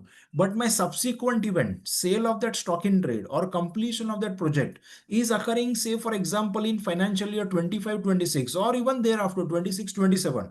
So in that case, the ITRs of the concerned assessment year should provide for a scope for computing the capital gain still at the old rates, is because probably this is the only ITR wherein we see two different computation on the basis of this cutoff date of 23rd of July 24. Now the question would be that whether the ITRs of the next year would be providing for a similar scope. I have my own doubts with respect to this particular point. Other issues which might arise is about the capital gain account scheme. So if I have an amount which is unutilized, on which I claimed the exemption earlier, my time limit is now expiring, and because I could not buy the new asset from that amount which was deposited into CGAS, I am exposing myself to the tax on that unutilized amount under the capital gain. Now here, whether you will be applying the old regime or new regime, here, I think we need to correlate the taxability of this particular amount with the original event of the transfer. And therefore, if the original event of the transfer had occurred prior to 23rd of July 24, probably you will have to apply the old regime and not the new regime. A similar situation is going to arise in a case where we need to offer the capital gain under section 47 capital A because of the violation of the conditions subject to which you were granted originally an exemption under section 47 to certain tax neutral transfers. So these are some of the highlights of some of the complicated transactions to which this particular change with respect to the tax rates are also going to result into numerous issues. The second change which I just referred, apart from the changes in the tax rate, the second very important change is about the indexation. So in section 48, when we are computing the capital gain, we were provided that if your capital asset is a long-term capital asset, your cost of acquisition as well as cost of improvement will be indexed as per the cost inflation index provided respectively for the year of transfer and year of acquisition. Now this particular benefit of indexation has been withdrawn completely. But once again, this withdrawal of this benefit of indexation will apply to that long-term capital asset which was transferred on or after 23rd of July 24. So once again, all those capital assets which were transferred prior to 23rd of July 24, you will have to compute the capital gains and tax on capital gains as per the old regime by applying the benefit of indexation and by applying those respective old rates depending upon the section under which you are falling into. But for the transfers on or after 23rd of July 24, you will have to compute the capital gain under the new regime without applying the benefit of indexation. And once again, here the same difficulty which is going to arise, which I just narrated in my previous slides, that what about the transfers which have taken place prior to 23rd of July 24, but the capital gain is become chargeable to tax in the subsequent years to come because of those provisions providing specifically deferment of the tax liability on the capital gains, whether I will be eligible for computing the tax after taking into consideration the benefit of indexation or not, and whether ITR would be providing me that scope for computing the benefit of indexation. That is only a time will tell us as to what is going to happen in the ITRs of the subsequent years.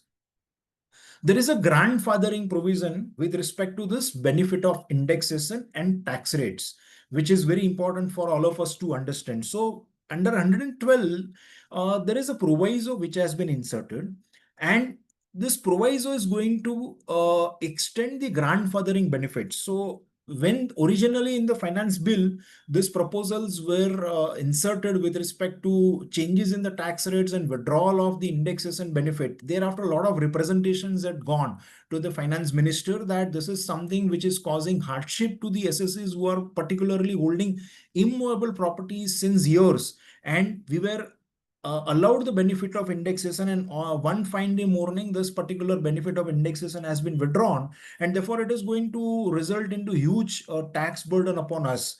So after taking into consideration those representations, while moving the finance bill ultimately for making it as an act, this particular amendment was proposed in section 112. Proviso was inserted extending this benefit of grandfathering. Now this benefit of grandfathering will apply only if you satisfy all of these four conditions. Number one, the SSE should be an individual or HUF. This benefit is not available to any other SSEs, even though they were holding immovable properties. Second, that SSE should be resident in India. If you are a non-resident SSE selling an immovable property, you will have to compute the capital gains and tax on capital gain as per the amended regime compulsorily. This grandfathering is available only with respect to an immovable property being land or building or both, not to any other property. So if you are holding jewelries, etc., there this benefit of grandfathering cannot be enjoyed. And the fourth one is only if you had acquired this particular capital asset before 23rd of July 24. So 23rd of July 24 was the date on which the budget was presented. So it was only if you had acquired this capital asset prior to this particular date, only in that case you can enjoy this benefit of grandfathering, not otherwise. Now, what is this benefit of grandfathering? It says that when you compute your tax liability under the amended provision, you have to compute your tax liability as per 112 at 10% on the long-term capital gain without availing any indexation. But if I'm sorry, at 12.5% and not at 10%. So 12.5% tax on long-term capital gain without enjoying the benefit of indexation, which is the current provision as per which you have to compute your tax liability.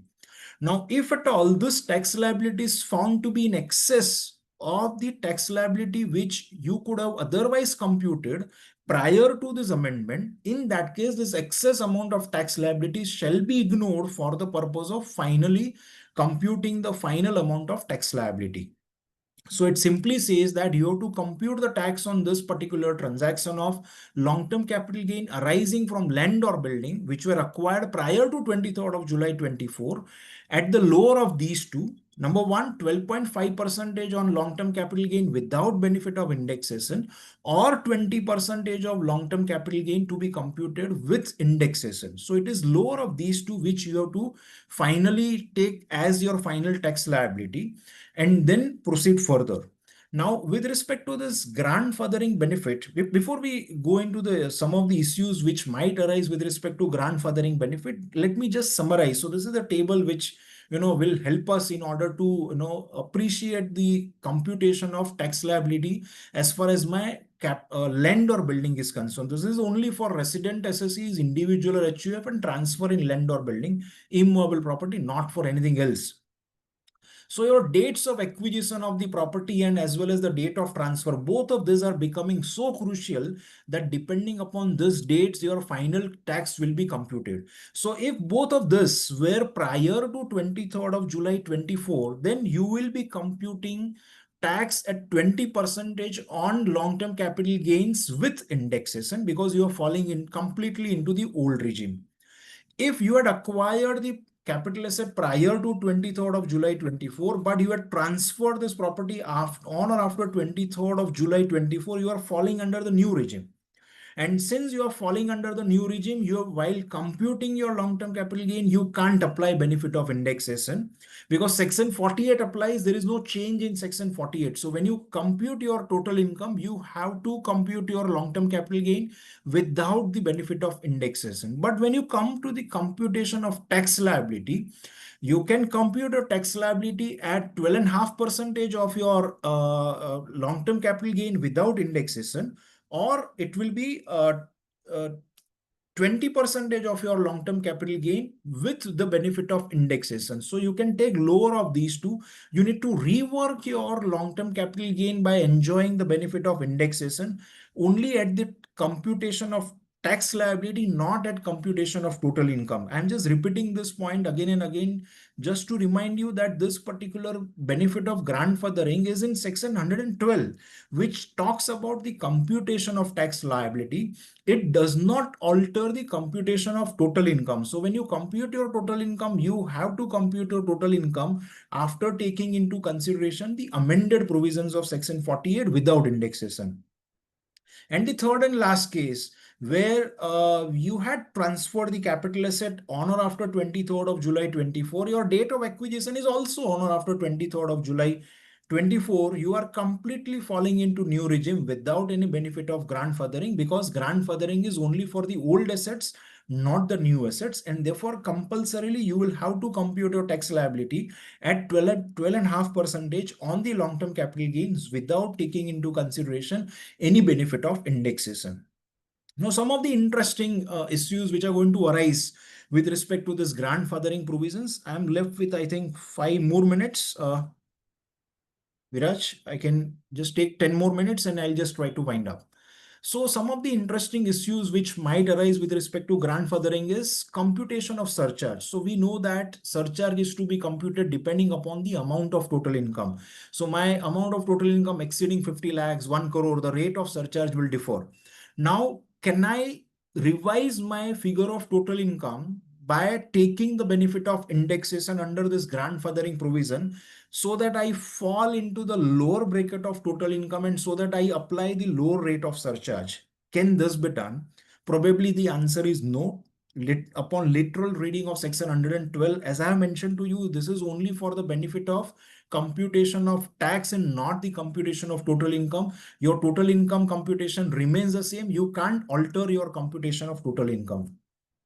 The second is that if at all there is because of the benefit of indexation, if it is resulting into a loss, can I claim that benefit of loss and can I carry forward that loss? The answer is also once again no, is because you have to take this grandfathering benefit into consideration only for the computation of tax liability. And if you find that your tax liability, by enjoying the benefit of indexation and offering tax at 20% is lower, you can ignore that excess amount of tax, but it doesn't talk about granting the benefit of loss to be carried forward in such a case by applying the benefit of grandfathering. While computing the amount of exemption, can you reduce your amount of capital gains by allowing the benefit of indexation under grandfathering provisions, so that it is that lower amount which you are required to invest into that residential house or whatever you want to call it? Probably here the answer is yes, is because when you compute your tax liability, you can make both of this computation. And when you apply both these provisions, you need to apply this in totality. And therefore, even while computing the exemption under the alternative computation, you will have to take this into take this benefit of indexation into consideration. The grandfathering benefit is available only if the asset is acquired before 23rd of July 24, and therefore in a case of 49(1) transaction, whereby for example, the assets received under inheritance. My previous owner had acquired it prior to 23rd of July 24, but technically I received this asset after 23rd of July. Whether the benefit of grandfathering can be extended under such cases or not? Logically, the answer should be yes, is because there is a Bombay High Court decision in the case of Manjula Shah, which says that when you apply 49(1) kind of provision, you have to apply this provision in totality over across all the provisions of the Act. There is no change as far as the first proviso to section 48 is concerned, which is applicable to a non-resident for foreign exchange rate fluctuations when they are computing their capital gain arising from shares or debentures of an Indian company. I'm not just dealing into more details because there is no change as far as this point is concerned. The third change in the long-term capital gain is in section 112A, whereunder we were told that it is up to 1 lakh of rupees, no tax would be computed on the long-term capital gain. So something like a standard deduction from the long-term capital gain. This limit is enhanced to 1,25,000.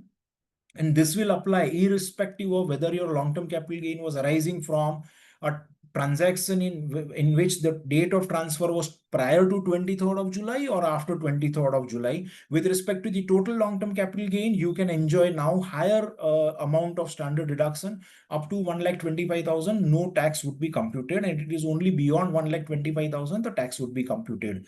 So in this ITR which we are going to file, we are going to have different baskets of capital gain. So short-term capital gain in respect of 111A transaction where the transfers have taken place prior to 23rd of July, you computed 15%.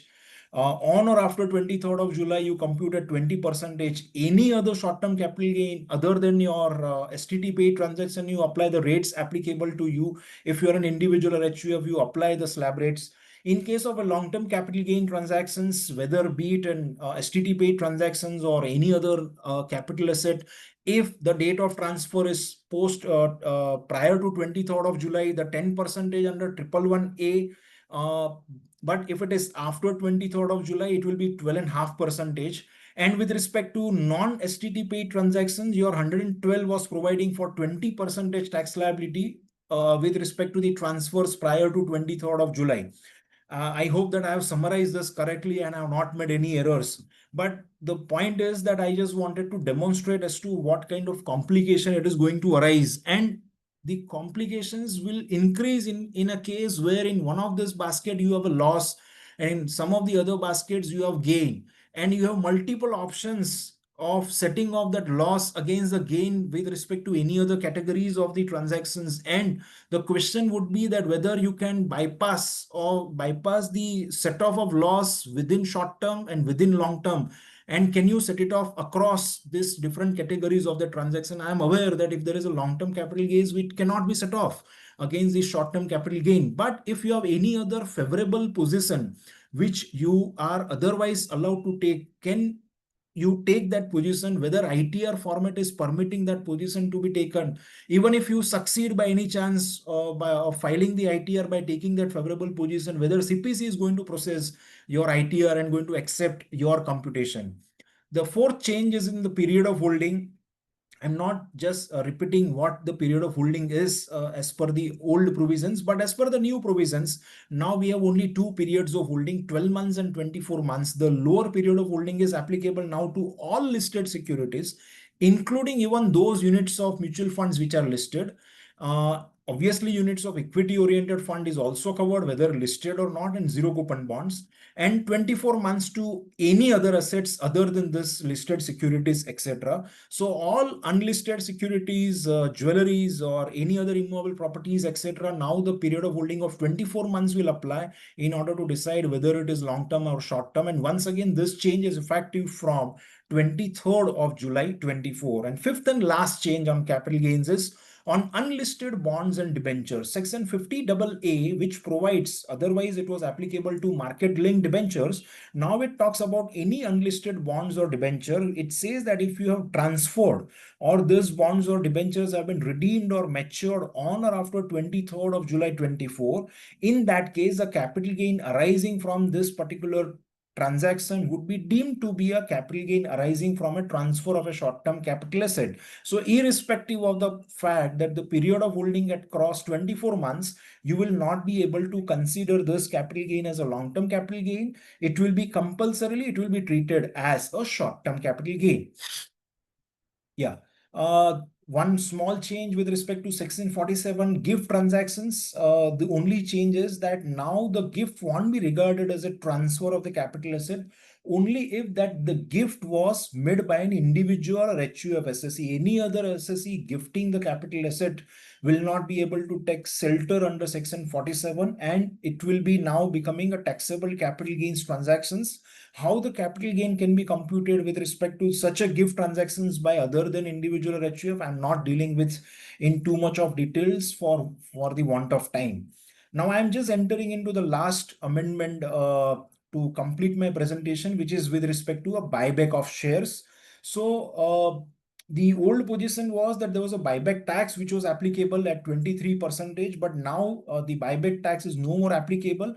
It is made taxable in the hands of the shareholder, but as a dividend and not as a capital gain. So a definition of dividend has been changed, whereby a clause F has been inserted, which says that any payment which an assessee has received on purchase of shares by a company and in accordance with specific provisions of the Companies Act would be regarded as dividend in the hands of the shareholders. This dividend would be treated as taxable income mandatorily under the income from other sources. No deduction of any expenses can be claimed against this dividend income. Even in cost of acquisition is not allowed to be claimed as a deduction under income from other sources. I am coming to a point of 46A in the subsequent slide. But the point is that it is the gross amount which is received would become taxable income under the income from other sources without claiming deduction of any expenses whatsoever. Now, what will be the treatment? If you say that gross income is becoming taxable, how my cost of acquiring these shares would be treated? The amended provision says that section 46A is continue to be applicable with respect to those transactions, which is a specific provision dealing with computation of capital gain arising on buyback of shares. The only change there is that it says that the sale consideration will not be taken into consideration. It is only the cost which will be taken into consideration, and therefore it is going to always result into a loss. So just to reconcile the amended provision, the consideration which is received upon buyback of shares will be treated as dividend, and it will be fully taxed as my income from other sources. My cost of acquisition would be resulting into a capital loss under section 46A, and that will remain under my head of capital gains. So this cannot be set off. The question would be that whether that capital loss arising, can it be set off against my dividend income, the consideration which is deemed to be a dividend? The answer would be no, because that loss is under the capital gain, and the provisions of the law says that you have to set it off only against the capital gain, and that is what even memorandum is talking about.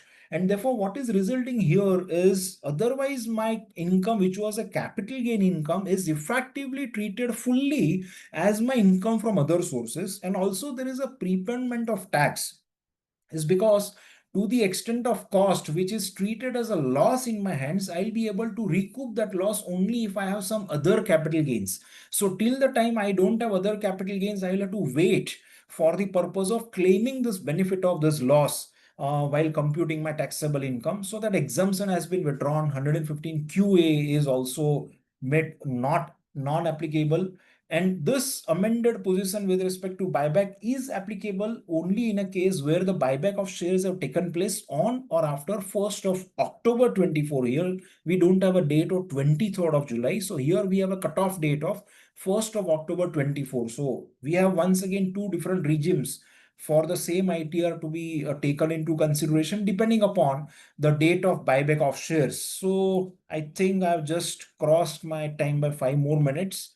Thank you, friends, and thank you, Chamber of Tax Consultant, for providing me this wonderful opportunity for sharing my thoughts and analysis of the amendments, which would be very, very relevant and important for the purpose of computing our income and tax liability as far as the filing of ITR for assessment year 25-26 is concerned.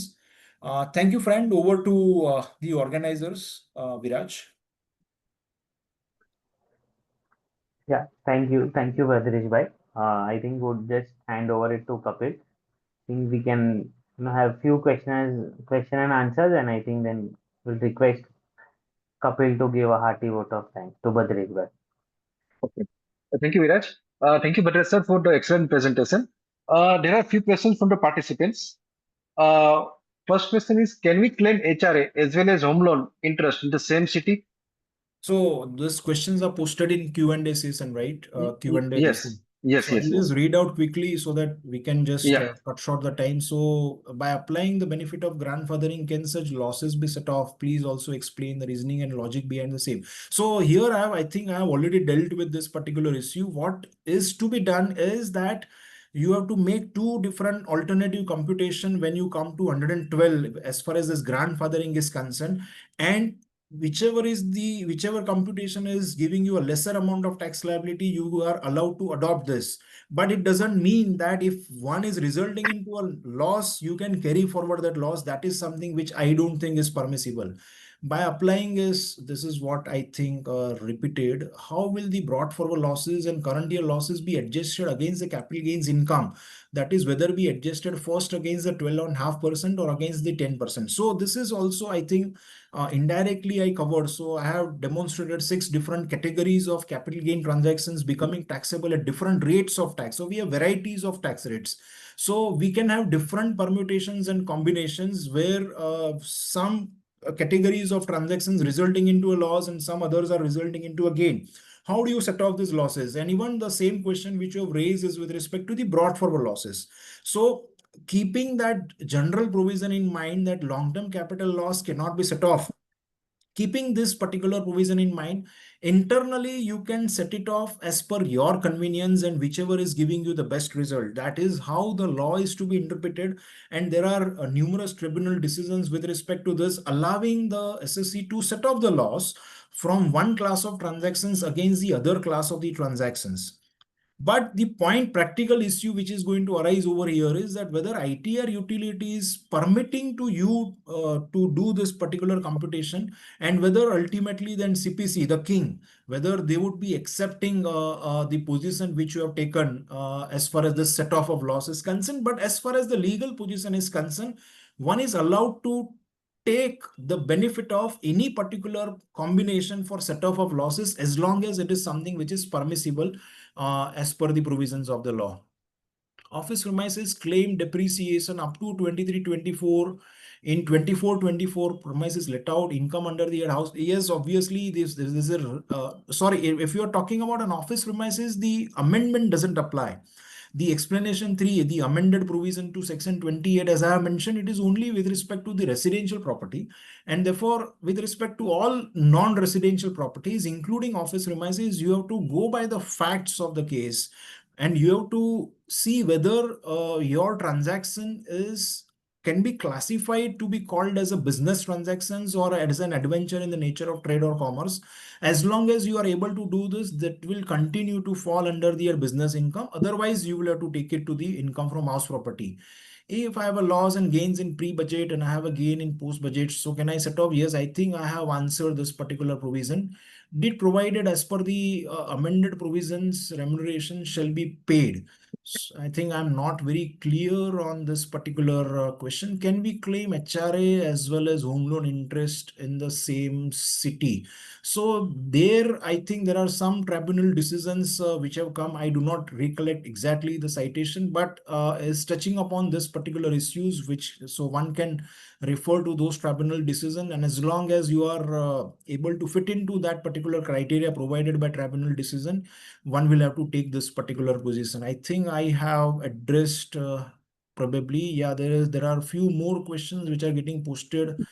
Is it mandatory to disclose a vacant commercial property as deemed letter property, or can we consider it as a SOP? Yeah, so as long as you satisfy the conditions of 23(2), you can classify this property as a SOP. If you are not, then yes, as per the law, it is mandatory for you to fill up the schedule and offer this particular property as a deemed let out property. Has carried forward losses under 112A and had profits in 24 on shares transferred. Will loss be set off? Yes, obviously. think this also I have answered. Amount unutilized from CG has become chargeable to tax as per 54F. The original capital gain arose 3 years back on sale of listed shares. So this is also, I think, I have just raised. Probably my view there is that you have to correlate this taxability with your original event of your transfer of the capital asset. And there, if the transfer had taken place prior to 23rd of July 24, probably a view should be taken that it should be the old regime which should be becoming applicable. Because if you refer to particular subsection of 54F, which provides for the taxability of unutilized amount of capital gains, it doesn't say that it will be treated as a deemed transfer of the capital asset. So for the purpose of this taxability, we need to first find out where is the transfer and what is the date of transfer. And therefore, obviously, you will have to go back to your old transaction and accordingly, you will have to apply the old regime. I think I have answered all the questions. If something is remaining, probably then we can. Yeah, I think I have answered all the questions. Yeah, over to you, Kapil. Yeah, okay. Okay, thank you everyone. On behalf of the Direct Tax Committee and all attendees, I extend heartfelt vote of thanks to CA Bhadresh Doshi for his insightful session on income tax amendments relevant for AY 25-26. Sir, your clarity in explaining the recent changes and their practical impact on non-corporate taxpayers was extremely helpful. Your structured approach and practical insights will certainly guide us in the return filing process ahead. We truly appreciate your time and efforts, and we thank you for sharing your expertise with us today. We look forward for more such wonderful session with you in the future. Thank you once again. Most welcome. Thank I'm you. thankful to CTC for giving me this opportunity. Thank you, Bhadresh. Yeah.